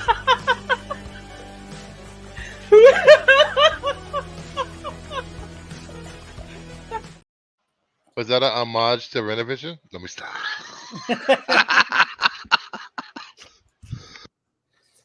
And then for Kyle and me, we're both really excited. Part 2 of 1,000 Year Blood War is out starting today. You can catch it on Hulu. Oh, it's out today? If you're outside the U.S., you can check it out on Disney+. Now I know what I'm doing tonight. Jerking off. Uranus. First episode dropped today. In order, Bleach is third. Oh. That's what you guys say. Yeah, you got to be focused. You can't have your horniness kind of distracting you. You got to be focused on the show. What's up? But Tony. So, let's see. And then our last bit is the WTF manga of the week. This is Mahou Shoujo of the End, or Magical Girl Apocalypse, as it was coined in English. It was released in English and Spanish. Synopsis is: one day, ordinary high school student Kogami Ki finds himself caught up in a strange kind of zombie apocalypse involving magic girls. While idly looking out the school window, Ki sees what looks like a little girl hitting a teacher, causing his head to explode violently. Convinced he's dreaming, he goes to the restroom to get his act together. Yeah, he does. He's gonna rub one out to that. You call that doing a Lopez? Unfortunately, it's not a dream, and he arrives to find the creepy little girl repeatedly saying "magical" as she slaughters his friends and classmates. And that's the. Excuse me. And those are the panels I've got. His friends getting unceremoniously destroyed by these magical girls. And so he and another girl, a survivor, basically are running for their lives from these magical girls pictured on the cover on the left. They're basically Jenna Ortega's with violent superpowers. So yeah, that girl should be in everything. You know what this cover almost reminds me of is not the same, not Johnny the Homicide Maniac, but the other one, the girl. Eleanor. I think so. Yeah, but it reminds me of the way that they drew her. Yeah, I know what you're talking about. If I'm not remembering the right thing, I know what you're referencing. I'm just kind of taken aback. Forget the head exploding. The face being knocked out like in a perfect circle. Dude, that's badass. Like that, it's got my attention more. Like it just gets like slotted out. Like it's like anyway, says that was an 18 kid dead. Like a face hole punch. So it's all along the lines of like Madoka Magica and stuff like that, like Doc like that. I'm assuming. Yeah, the last one I did 2 weeks ago. No, yeah, it's like that. Okay. Dark, absurd, kind of surrealist. The decapitated bodies coming back to life and then haunting people or hunting people is basically what's going on. So. Nice. Awesome. You know, I'm gonna have to hold on. Keep talking. I'm gonna tell a story, and then that doesn't really have. It doesn't matter about nothing, but you want us to keep talking, or you're gonna talk? You're gonna keep talking. I'm gonna get something and bring it back, and then I'm gonna tell a story. Then he's gonna tell a story. Oh, show and tell. Yes, be right back. Yeah, there actually are quite a bit of this type of manga where it's like super cute things being ultra violent. Kind of like a Child's Play, Chucky type vibe, but there's like cute girls who are just super violent. There was one that we did a couple weeks ago, but there's another one. I think it's called Dead Man Wonderland. Whatever the one we did 2 weeks ago was very similar. It's like a girl with very strong psychic powers, and she wipes out, just violently explodes a bunch of people with her psychic powers. It's a fire starter kind of thing. Yeah. A little Drew Barrymore. A wicked fire starter. Everybody up. Okay. Did you find what you're looking for? Yes. It's just because we're talking anime. This is I thought we were talking anal bleaching. Oh shit. We're talking anal leaking? No, bleaching. Bleaching. This way, Oh, anal bleaching. Bleaching. Yeah, you want to. It's a lot better than anal leaking. I was afraid you were coming back with pictures of your anal bleaching. Oh. That was the last manga. No, I just went. What was that? That's my kid. Don't worry about it. Give you Elfin Lead. Yeah, Elfin Lead. That was the one we were talking about. My son buys these cups.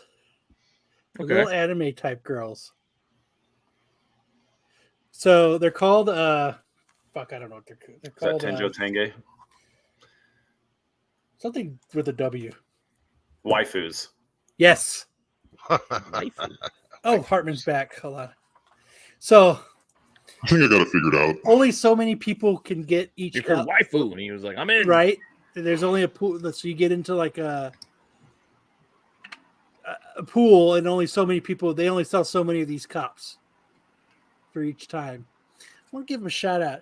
He sold like a few of these cups, and it was enough for him to buy a fucking guitar. Oh my god! What? Wow. So he buys these cups for like $25, and it comes with some kind of like energy powder with it. Cocaine. And then he hangs on to erectile dysfunction meds. Yeah, he hangs on to them, and then he sold them for like $150 a pop. Wow, that's great. 600% off. All kinds of things. This is like, but this is like a market I think that's like untapped for us fucking collectors. You start speculating. You speculators think you're making good money on fucking comic books. Waifu cups. There's a lot of stuff out there that we could be talking about. Yeah, he like I say, it's in a pool. He buys it for $20, $25. He does he sell them on whatnot? No, he actually just sells them on what's that?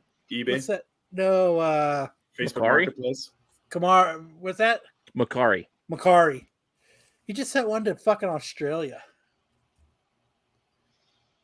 I hope the other guy paid shipping. It was $30 to send this guy. But I was like, shout out to him, dude. He bought a fucking, to anybody that plays guitar, he bought an Epiphone Explorer. it's like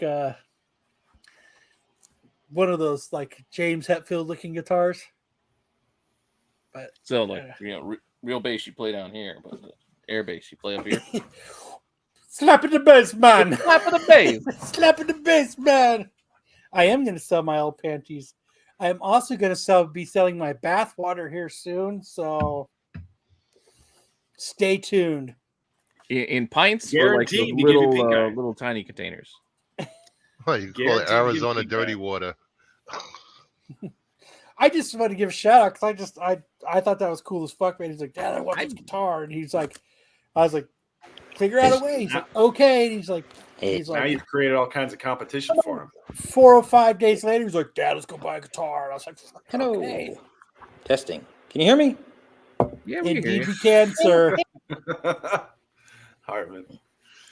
Okay, so let's move Eternal on. I just battle want to of give a shout out Hartman's to my tech son. issues. I just thought it was fucking cool. I was proud of my boy. Hartman, maybe you have some Chrome extensions you need to clear out. No, it's no. It's definitely a Chrome extension. It's loading audio from one program to another. Virus on your baby. I'm gonna butter your bread. I'm gonna butter your bread. Holy crap! Hey, Here it all.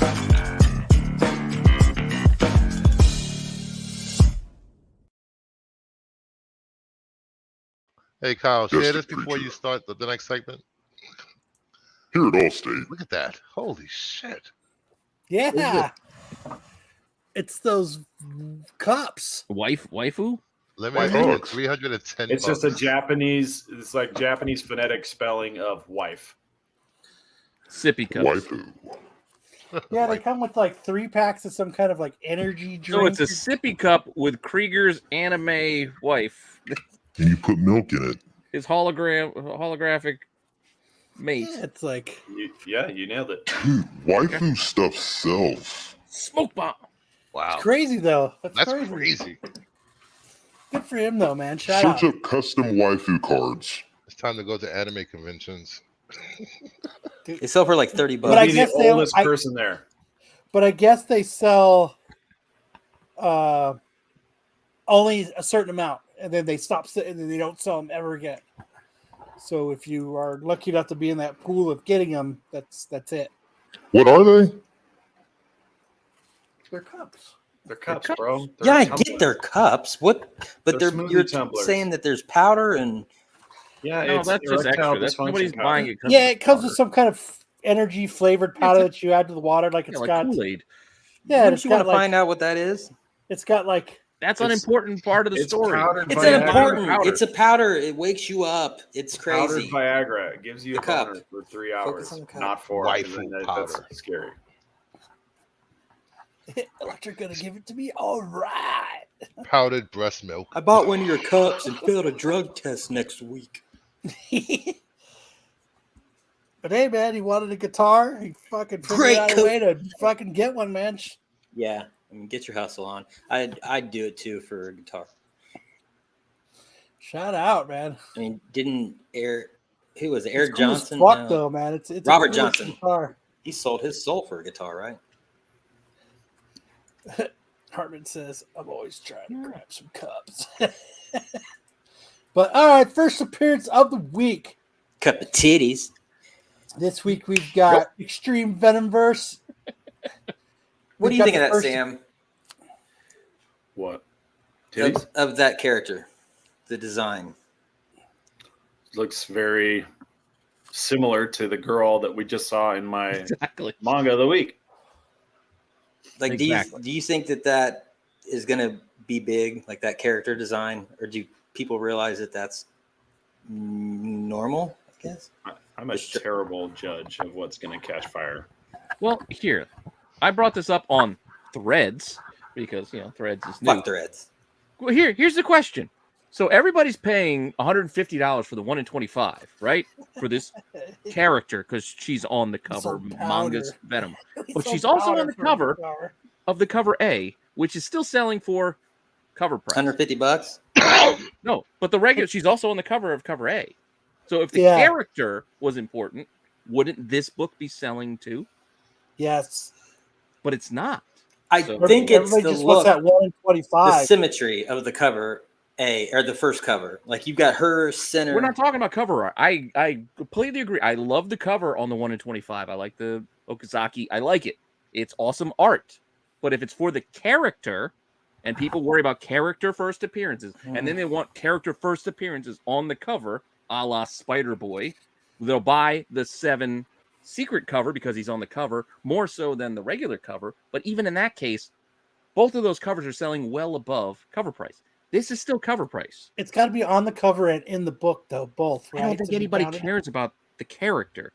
No. They just care about flipping the book to make themselves money.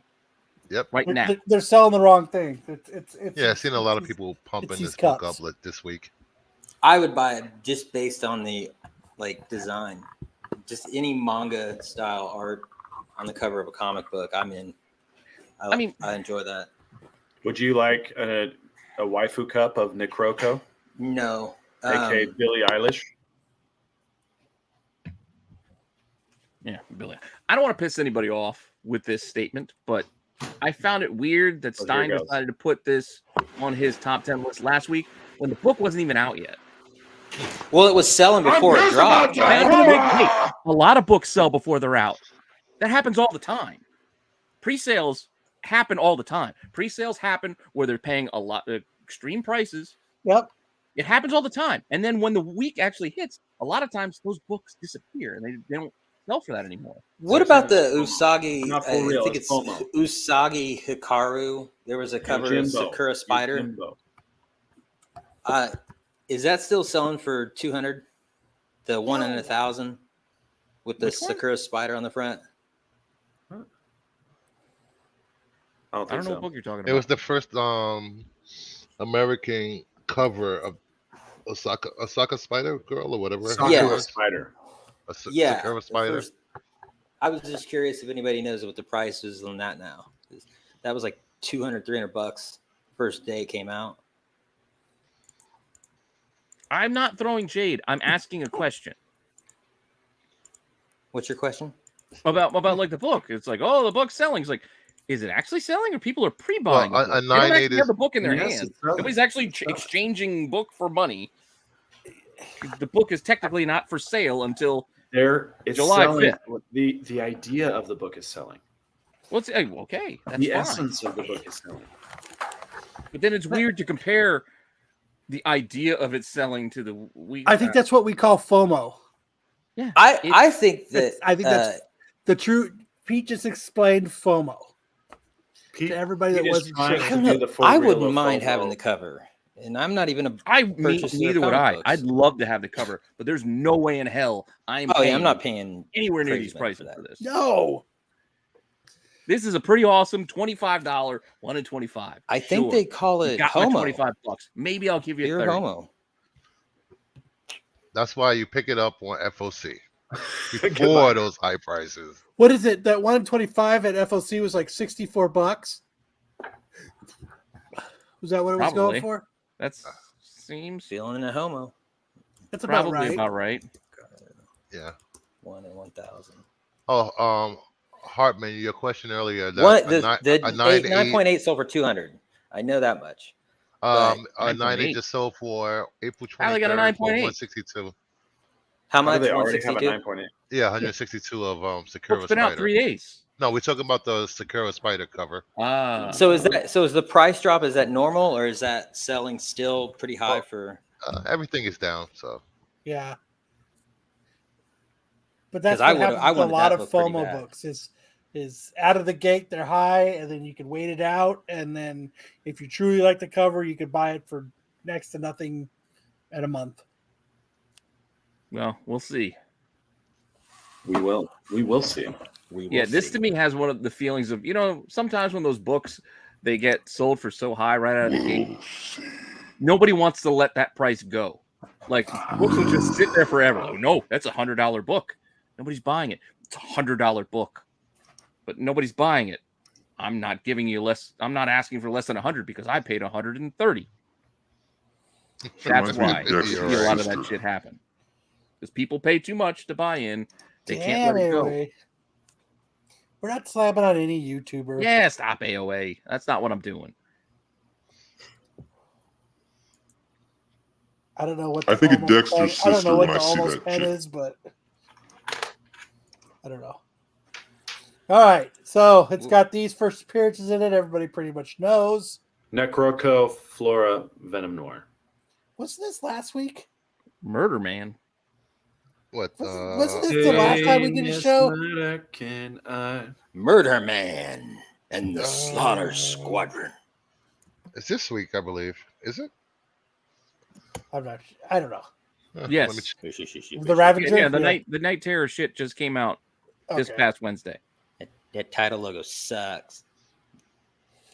First appearance of Murder Man and the Slaughter Squadron. Squadron. Slaughter Squadron. Sounds like Sergeant Slaughter from. Have you read the first Night Terrors yet?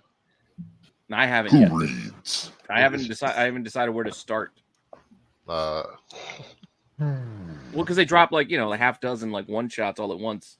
You and said then they're Night really Terrors good. 1 comes out next yeah. week. It's weird. It was. I was surprised how gory and gruesome they DC allowed them to go with this. What did you start with? Hold on, I gotta find it. Isn't there like there's a weird titled one that's not just, hey, it's Batman Night Terrors or no? Where did my covers go? I don't know. Keep talking while I look.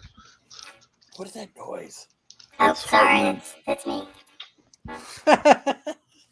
And did they really decide like, oh shit, it's 2023? Nobody's used the name Murder Man before? Right. Let's introduce Murder Man. Murder Man. I feel like it's only a couple of months after they introduced Ms. Murder over in Flash, right? So let's just play in the same fucking tune. I like that the one at the top left, he's not holding it by the handle. He's getting ready to throw it. Yeah. I thought maybe he was just like the dumb one.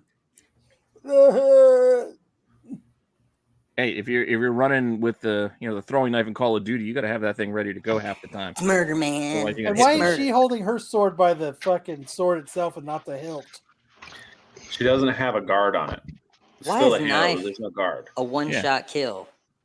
Yeah, I started with Night Terror's First Blood. So, yeah. First Blood is Comic Day. First Blood, then Batman. First Blood, that's what the weird title was. Rambo. Isn't that a fucking and then Night Terror is number John one. Rambo movie? And then Night Terror's number 1 comes out next week. Yeah, Night Terror's 1 is next week, which is weird. This Only because would they be the had voice so for many my one nipple. shots come out My before. nipple, when it talks, it talks like this. Nipple.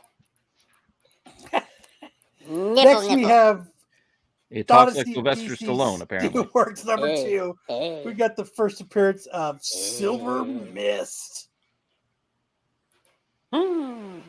which makes me go womp womp womp. Whoa. But that's Neat. Yeah, that's the who gives a shit kind of moment right that's there. that's what it should be. We have the first appearance of Who Gives a Shit. Ooh. Murder Man, AI generated name. This is impressive, Hartman. Thank you. Thank you very much. I want a velociraptor emoji thing that talks like that one dude has. I know, that's pretty fucking cool. I want that shit. Next, we have Captain Marvel, Dark Tempest number 1. We have the first appearance of Nadia, a cosmic threat. Nada. First appearance of nothing. What type of cosmic threat? What type of cosmic threat is it? Nothing. I don't know. It's the same kind that they have in the Never-Ending Story. Ooh, Never just a cosmic threat. In the sky. We do this to leave you guys in suspense so that you have to go and read the book because we don't give very much information. So we just go a cosmic threat. What the fuck does that mean? So I'm gonna have to buy the book to figure out what the fuck Realistically, do you understand a lot of the Marvel cosmic threats? that we've gotten over the decades. No. From do you know the difference between what paternity is, or the in-betweener, or the fucking living tribunal? This is just a ripoff of the Never-Ending Story. Nothing. That's all. Yeah, but it's nada. It's a little more. We've got the nothing. Nope, we can't do that. It's taken. Nada. We're gonna sprinkle some nada. Oh, you're fucking smart, Bill. That's fucking pretty creative. Okay. What if it's the nothing, but he has Antonio Banderas' voice? But we already had the void. Don't worry about it. This is nada. Voiced by Antonio Banderas. What? Dude, he should voice most everything. What the hell is headline? Dude, what is going on here? Get it? Cobb Vanth.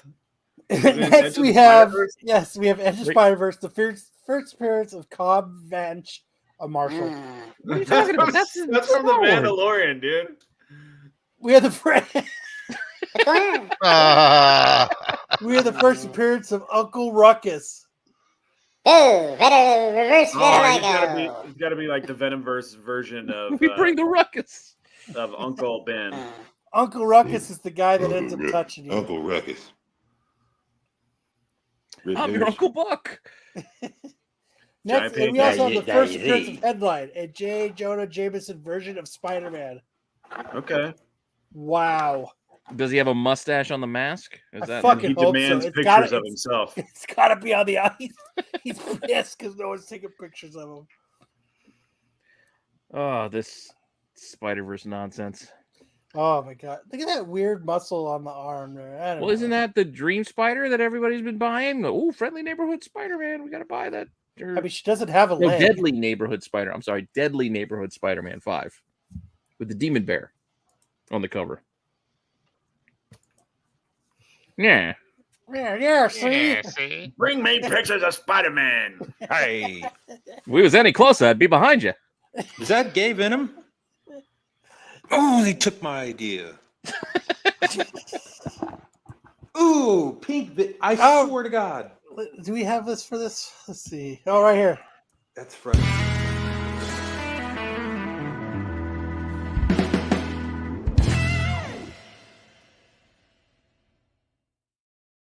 Short, See? sweet. That's an intro. That's an intro. Short and sweet. All right.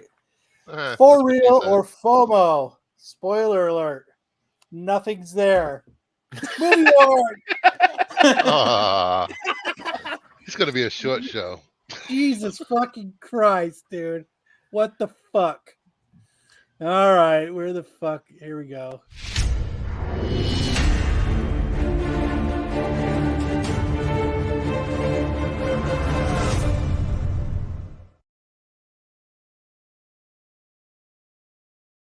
Just want to let you guys know how much everybody puts into this show to prepare for it. Right there shows you. Where's my show? That's Matt's bit, and he wasn't here. In a world where no one pays attention to this segment. In a world when you're not on the show, Full of you laziness. don't have to do shit to prepare for it. Is lazy. All right, so we've got Movie Wars. Yes, sir. Hey, sometimes you open up a fortune cookie. There's no fortune inside. That's the definition of better than hey, no, do that. Wait, isn't that called marriage? No, Kyle, you got to run the Pete didn't do it clip. Anytime there's a missing slide, you got to run that. Oh shit, that's right. That's fucking right. I didn't do fucking shit. I didn't rig shit. I didn't fucking do this. I'm not worried about it. I wanted to do a segment reviewing the horse penis sketch from that show. No, we're not doing that. All right, so we'll just move on to Movie Wars. I'm doing Patrick Swayze movies this time. What happened to the ones I put in the bowl? Oh, that's and Kyle's hot chick of the week. This was last month. This is July. Okay, this is coming up. Okay. This is July. All right, so this month, since we're doing Patrick Swayze for the month of July, Roadhouse. I'm doing Dirty Dancing versus Ghost. Ooh, heavy hitters right from the start. heavy hitters. Where's his balls? Nobody puts baby in a corner. Nobody. Well, baby was 12. I was watching this movie. I've watched this movie a lot of times. I had sisters. My wife loves this movie. We watch Dirty Dancing all the time. I seem to watch it at least once a week. And I finally one day I turned to her and I was like, how long did he sit there and fucking train her for? Just a summer? Like a week in the summer? It was like a fucking week. So it's one of those movies. It's like, ugh. I was like, he's like 31. She's it was like no meatball. 19. So it's like Stomp in the 70s. Bring it. Groomer versus Ghost Rape. When was that? It was Dirty Dancing was what in like this. The story's supposed to take place in like the 50s or 60s. 50s Yeah. or 60s, right? Hold on. AOA's comment deserves this. Ring the bell.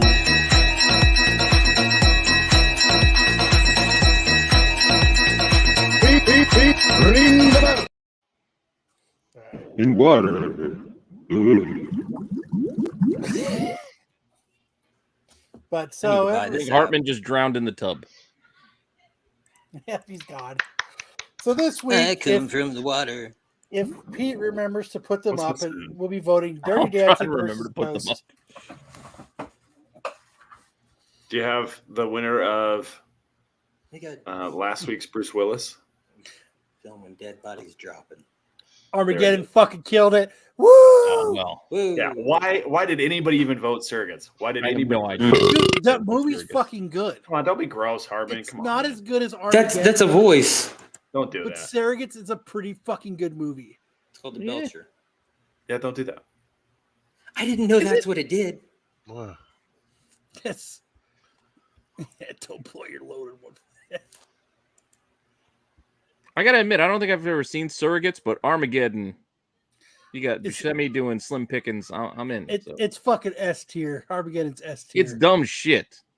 Fair enough, but it's There's so entertaining many. dumb shit. There are so many stupid plot holes in that movie that it's insane. Scariest environment imaginable. That's all you had to say. Scariest environment. I'm Chewie. Have you even seen Star Wars?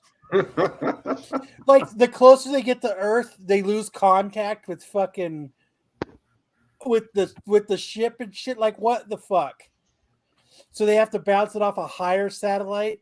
Now that they're getting closer to Earth to blow up the nuclear bomb. But I don't know. And Bruce Willis's weird accent goes in and out worse than Harrison Ford's K-19 Russian accent. So awesome. So awesome. So let me see. Oh, go back. So just remember, voting Dirty Dancing against Ghost. I can't. You got Demi Moore making out with Whoopi Goldberg, or you got old man gets with young girl. So he's not that old. He's like 35 in the fucking movie. He's not 35. He's in his 20s, but I know. That's the story wise. But yeah, he was quite a bit older than Jennifer Grey. And he sings his own song on the soundtrack. Did you know that? from his album that he made. What was his big song? Oh, something. My wife wind, just right? did it for trivia. Something with wind was in it. Breaking wind beneath my wings. It was Barking spiders. She's like the wind. It was yeah. I knew wind was in there. Yeah. She's like the wind? Yeah. She's like the wind. She's like the wind. Out of my league. She's like the wind. What happened to the cartoons? I was gonna. Oh yeah, the slideshow. I forgot about the slideshow. Just a second. Thank you, Derek D. Derek, the lag, the upload. Hey, lag. I know they got a lag. That's why I know you got it in there. You know the chat will come through for us in the end. We got to sing and talk over this, otherwise I'm gonna fight. She's like the wind. Here comes the. She's like the wind. Oh man! Please, we gotta talk over this. So This is going to be. This should have been in. Well, this wasn't in the movie though. This should. It was on the soundtrack. Was this in the soundtrack? Yeah. Only to burn. Oh yeah, there you go. Sun. You can't have the She's taking sound. my heart. otherwise She's it's taking No. my heart. Listen to the She don't know smooth what she's sounds. done. Kyle. Feel her breath. Singing your breath songs. in my face. I have my Hold your father's loved son Close and to a me. scorching taste of purpose. Can't look in Kyle's her eyes. She's out of my league. Just a fool to believe I am anything.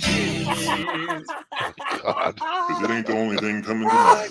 Oh, Wazy.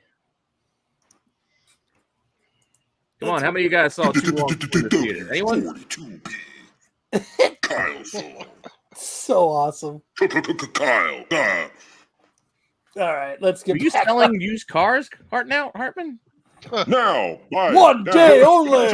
Were you introducing a monster truck rally this weekend? Oh man, I could do a really great. See them all. En este rincón tenemos a luchador El Santo. Me llamo Hartman.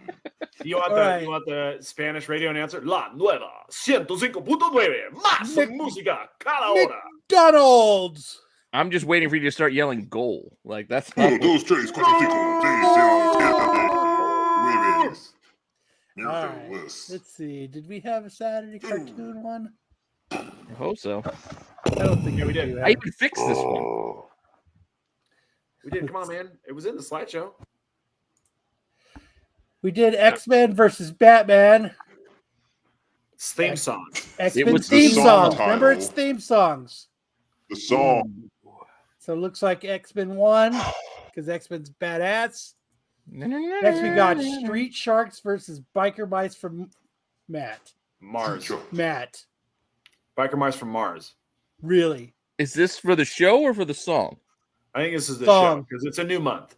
Song. I actually don't know because Matt's not here. Well, we got time. It's only Saturday. Call him. This is like the battle of the Teenage Mutant Ninja Turtle knockoffs. Well, we'll go with theme Radioactive songs. Hamsters. We'll go with theme songs here. Were there samurai cats? Let's see. SWAT cats. There's Street Sharks, Biker Mice from Mars. There's the Cows of Moon Mesa or something like that. The Cowboys of Moon Mesa. That was also a game. Battletoads had a game, so we Battletoads. Battletoads, the hardest game in the world. Yeah, it was pretty tough. So we'll do. Let's see. Dude, All right, we can double check with Matt whether he wants song or. Give me 5.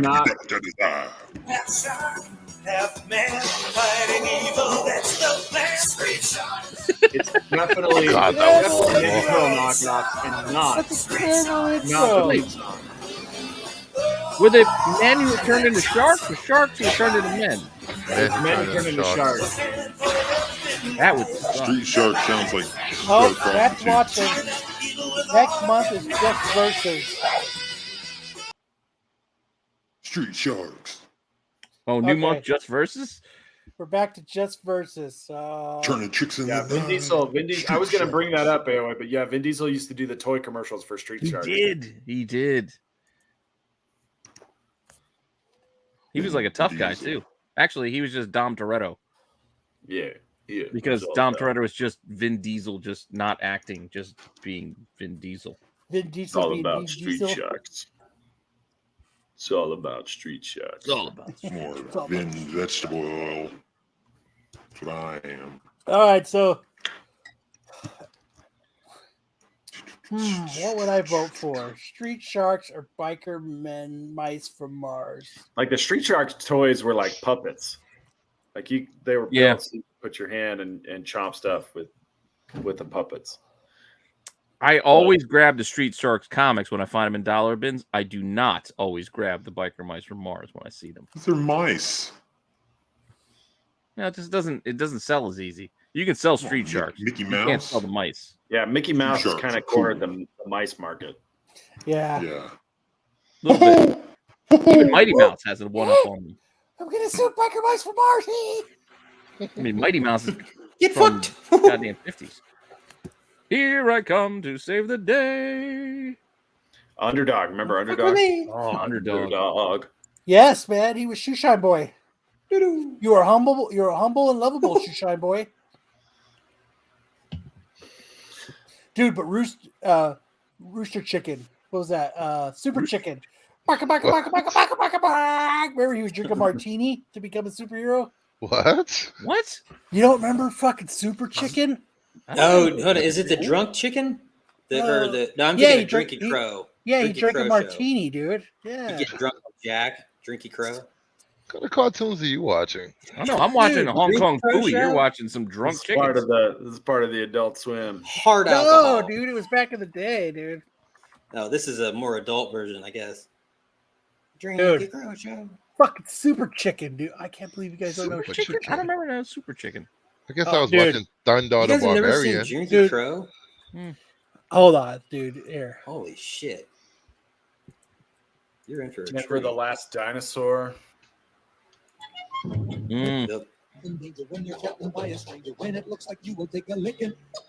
You sure they're not trying to sell me Tootsie Roll Pops? Yeah, man. This looks like That's Drinky Crow before he got addicted. It's like the same animators who did Schoolhouse Rock. I was gonna say like that. It's a bill. Drink a martini. Look up the Drinky Crow show commercial. Was that Boris from Mr. Peabody? Okay, so I'll do Underdog. Drinky Crow. Drinky Crow. You know how many goddamn disputes I'm gonna have to like answer now? Drinky Crow show. Just cut them out.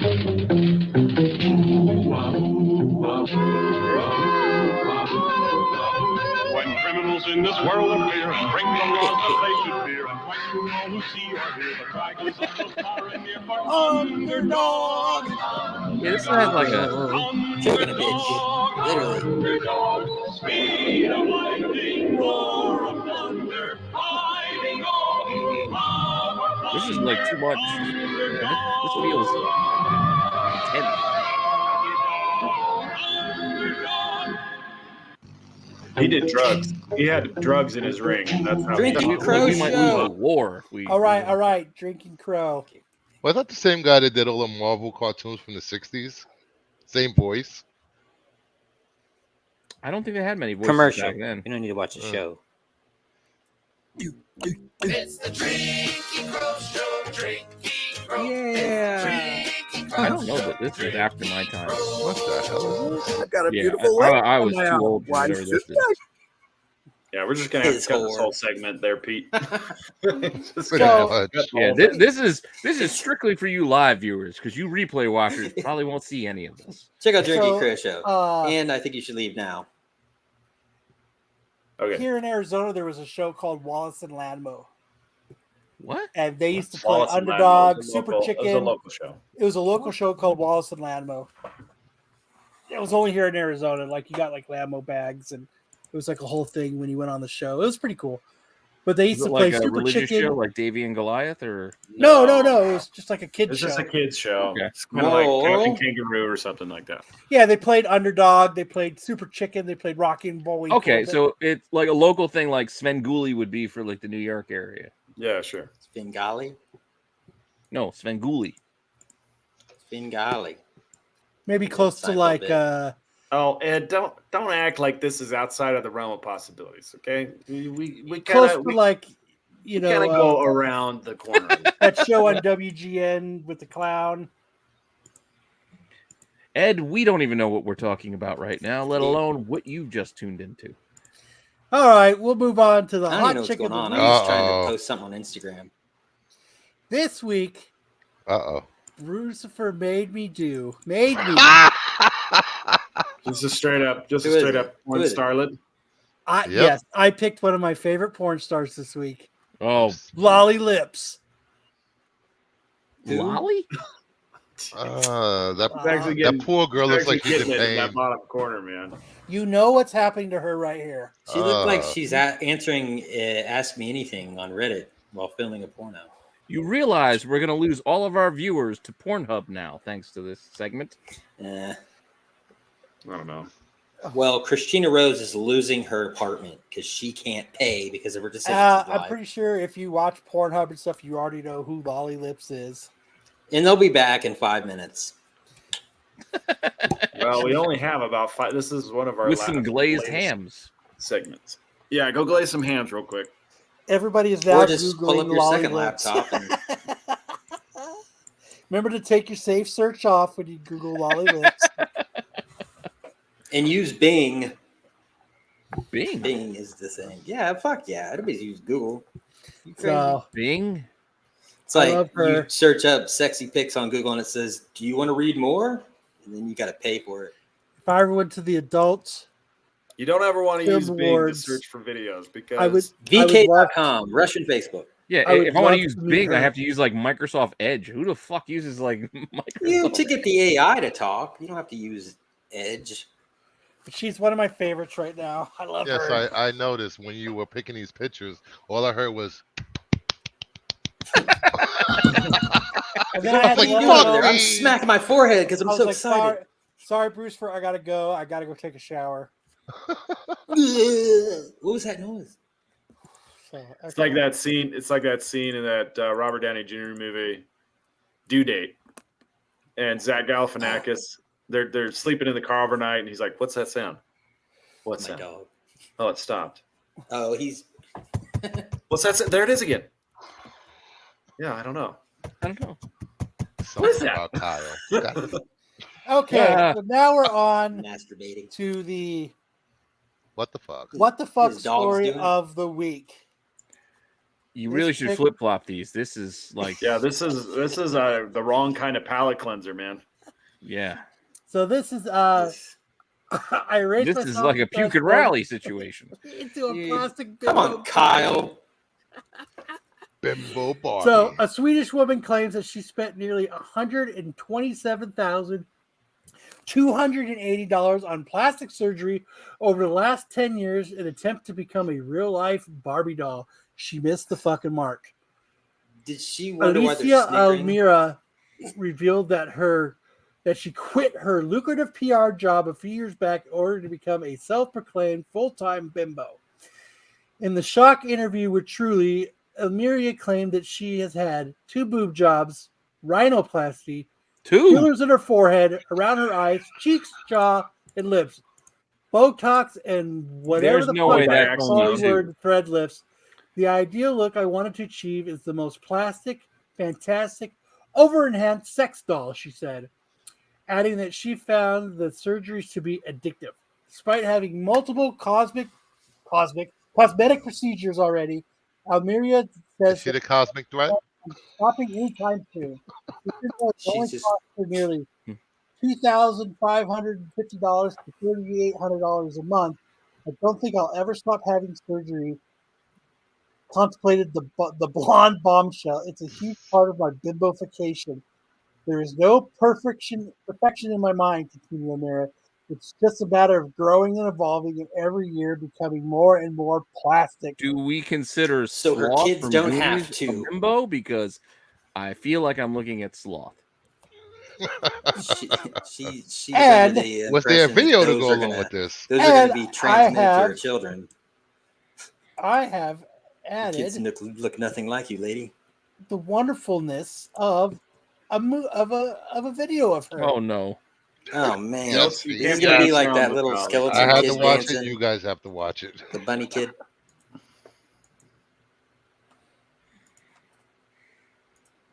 Completely Oh my god, believe that a woman's role Ah. is to Jesus Christ! the look that Ah. It's fucking You You sure you're not a man? You Oh. sure?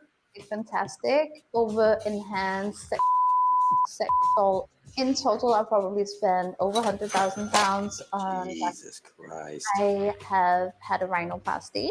I have had 2 breast enlargements. Lots of fillers, tibial threads. I think roughly I spend £2,000 to £3,000 a month. Sometimes I look in the mirror and I'm like, these tiny little things. Bimbos don't age, we just become more plastic. They think that I'm dumb. Yeah. They think that I am vapid, Imagine her getting but fevers. I am You wipe really her proud butt to with be a those sex nails. object. You cannot shame me for being a She lives if in I'm Europe, not so it's a bidet. ashamed. She has a gimp. Hi, I'm Lisa Mira, and I'm a professional bimbo. Since you last saw me on Hotel de Luxe, There's so much stigma attached to the word bimbo. Being a bimbo is I think the plastic surgery in my lounge were completely All right. equal. That's enough of that. What is this? Cribs? What the fuck are we watching? Yeah. So that is the what the fuck story of the night.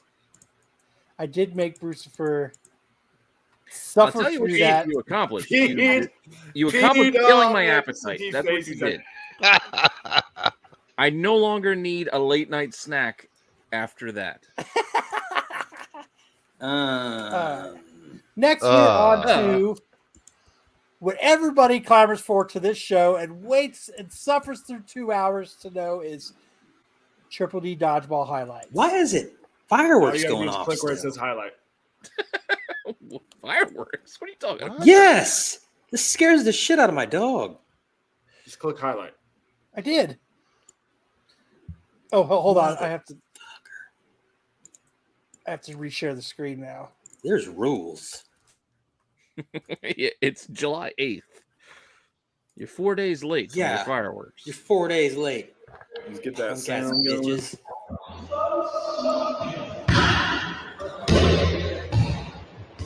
So he's throwing with both hands. Catches it.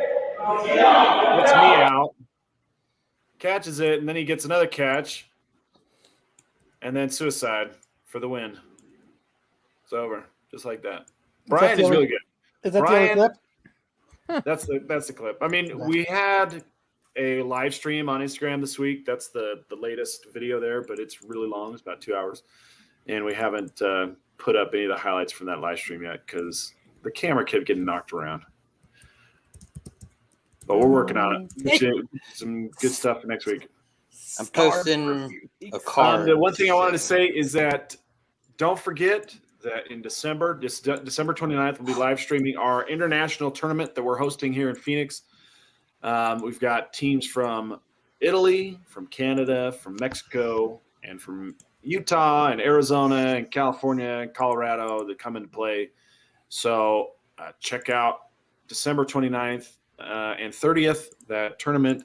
We do have some limited spots available. We're saving some spots for free agents. So if you want to sign up and play and spend a few days in a snowless Arizona that's nice and cool in the wintertime, let me know. It'll be after Christmas, leading up to New Year's. You can spend New Year's with us. That should be the Marco versus Darth Lopez competition. They should come here for dodgeball. I agree. Dude, the ultimate dodgeball. Who's They better? can do a 1v1 matchup. Marco versus Darth Lopez. Yep. That'd be great. Dude, that would... So Marco, if anybody Marco wants would to be check a it free out. agent and join the tournament, well, we do have a team for free agents. So don't be shy. If I wasn't all the way across the country, I would consider it. But dude, come spend Christmas here. You know, dude, Christmas, New Year's, have the whole week. Come hang out in the Jersey's pretty nice far. Move in, pitch into rent. weather in Yeah, but you got all that sweet YouTube money. You got that sweet YouTube cheddar. I can afford a nice bus ride all the way to I Arizona. want to show off my downtown card that I spent today making. So awesome. Well, I think that's it. That's the show. No. We did it in a crisp 2 hours and 13 minutes. I know. We're God kicking damn, ass. you guys are done. It's God only damn 10 it. o'clock. All right, let's keep going. Fuck it. What are we doing next, Pete? I don't know. I'm used to finishing the next day. It's like it's Good after night, midnight. everybody. It's tomorrow. For the next 2 hours, I'm going to be doing Grover voice and I'm you're gonna telling need you. show I'm tunes. telling She's you, like we need to get everybody on here, and we need to do comic theater. She's like the wind. We do Yeah, a we'll have to comic. do- Everybody picks a character, and you get to do it in whatever voice you want, and we read the comic in whatever voice. I like I it. don't know, Kyle. What are you talking about? If someone can do Arnold Schwarzenegger, yes. I always thought Amanda I'm Waller Kermit would the be well. Frog. Yeah, Amanda Waller would be well suited for like a very British voice. Oh, what a lovely day! We should do that as like a a members only show. That's a great Where idea. we dramatic read comic through. readings by the team. Where we do comic theater. Comic theater. Comic book theater. I'm not gonna lie, that could be pretty entertaining. Oh, what a lovely day! We'll pick a like comic. We'll all pick a character, and my wife's favorite voice that I do. Did you guys ever watch The Last Kingdom on Netflix with Uhtred? She loves when I do the Uhtred voice. It is so when you come out the bathroom naked, wiggling. It is our destiny that we hump tonight. That's what you say to her, right? Tell me that's what you say to her. I get yelled at sometimes when I slip into a voice. I start doing like a Scottish accent or a Russian accent for no reason other than I just felt like it for like an hour, and then I eventually get yelled at. Like, what are you doing? What did you say? I don't know. I just decided to talk like this all day. Oh, okay. Zangief, I am bad guy, but I am not bad guy. I'll play it right now for you, Hartman. Oh, here we go. Another copyright strike. Oh, I think it's his. It's his. It's all right. Yeah, I got time. I'm just gonna be on for a little bit. We'll see if they can catch them all. It's like Pokemon. Gotta catch them all. As my son corrects me, Dad, it's Pokemon. I'm like, Pokemon? Pokemon. Oh, I'm sorry. Pokemon. So what do we got here, Mr. Hartman? I love that one. Are these the ones you're doing under the label, or are these independent? Okay, don't tell us. Keep your secrets then.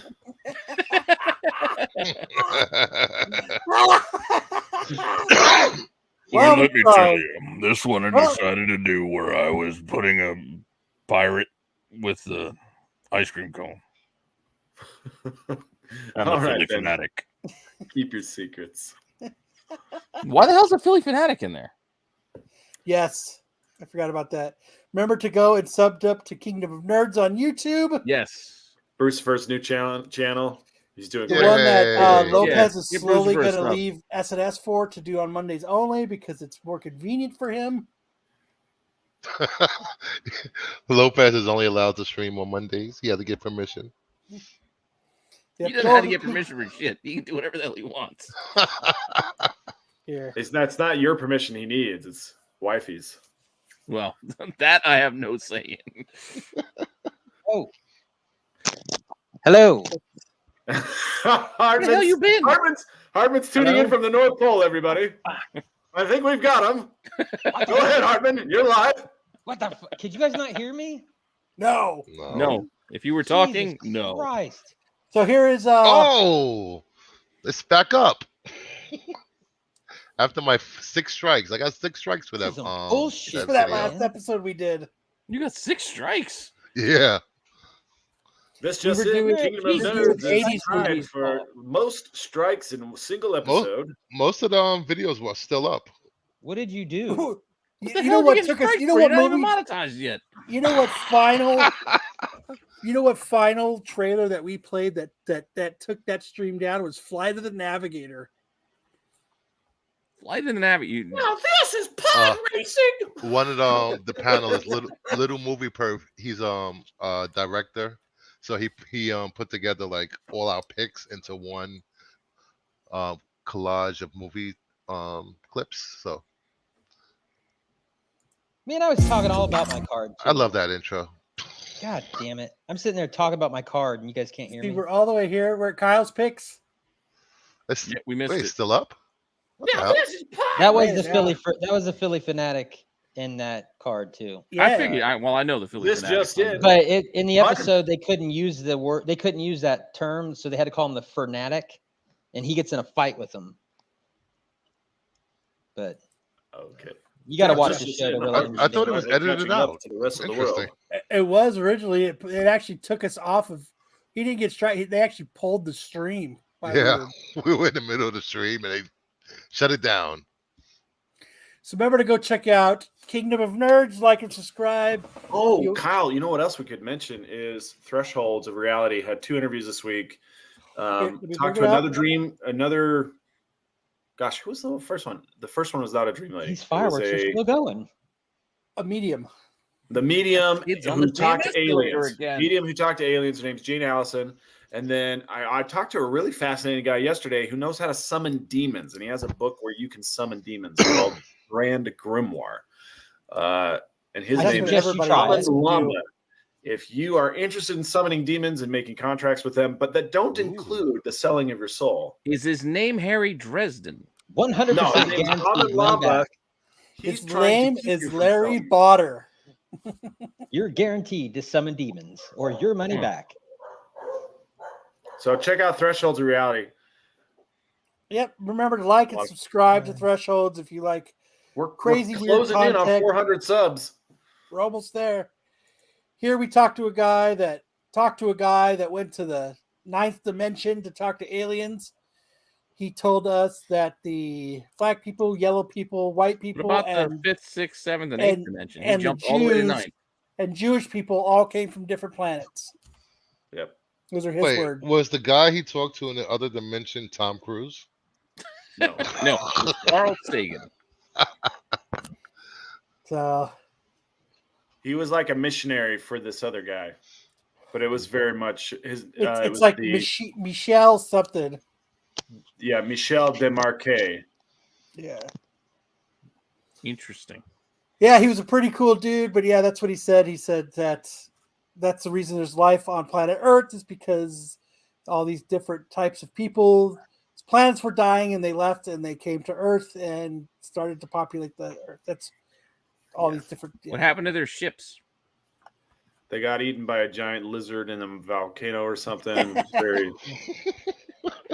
I just want to make sure his story didn't have holes. Yeah, I would say the Martina Kokian Dream Doctor was a great episode, and this Aman Lamba episode was very good. The Jane Allison episode, for some reason, I had audio issues, and it was related to my Chrome extensions because my kids use this computer. But we've had a lot of really interesting demonologists lately. You've had demonology. I know you guys were doing the dream, the dream people for a little bit there. Yeah, we had a lot of demonologists. We're trying to get into some ancient mysteries, but we also talked to Archbishop Ronald Fail Enright, who is like the king of exorcists, or he's in charge of all the exorcists in the Catholic Church. Very, very interesting interview. Power of we had this guy Carl Johnson on, which you could check out. Where did you guys do a breakdown of that, Bruce Fur? Carl Johnson? Okay, great. What happened was he was actually, what he was talking about was he was the guy that took Ed and Lorraine Warren to the Conjuring House. He's the reason that they went to the Conjuring House. What a dick. Good thing Bruce Keir was here to talk about it. Oh yeah. Never mind, we got him dude. back. We've got him back. Did you want me to want to hear me flush the toilet? Jeez. Yes. Christopher's back. We've got him connected. Go That ahead. is probably why I have weird dreams. Back from the unknown. 20,000 people. But yeah, go check out. We've had demonologists. We had an episode where we did. These guys talked about the occult of Disney. The demonologist, he was alluding to the fact that they were full of shit, Lorraine and Ed. Well, that's what I. We had this demonologist on, and he was a fucking dick. Yeah. We'll probably take last name. He's hanging out with demons. He's not going to be the nicest guy in the world. But Nathaniel Gillis, we got a lot of views on that one. That guy was just like rattling stuff off because he was like still a little drunk from the night before, and he was just. And he rattled off a bunch of stuff. We got 350 views on that one. Pretty good one. We've had everything from dream analysts. We've had this guy was an Egyptologist. That was a really great episode. I really like the Egyptologist. And then Bart Sabrell is a moon landing skeptic, and we've had him on twice, and it's always a surprise what he's going to say. We had near-death experience people on. I've really enjoyed the near-death experience guys. Those were really cool. The far from death experience. Yeah, the Dream People were a lot of fun. Everybody's a lot of fun to come on. It's if you like these these fringe topics and stuff, that's kind of what we cover here. It's a lot of fun. They're characters. They are. They're going to be part of our comic series. That's for sure. Oh, Bart Sabrell got punched in the face by an astronaut. How many people could say that? He has been punched in the face by an astronaut because he challenges the moon landing, and they freaking punched him in his face. Bart Simpson. I don't know where he's at, but we talked to a guy who discovered Atlantis. I mean, everything right here. Oh yeah, there it is. David Edward. Did he forget where it was located?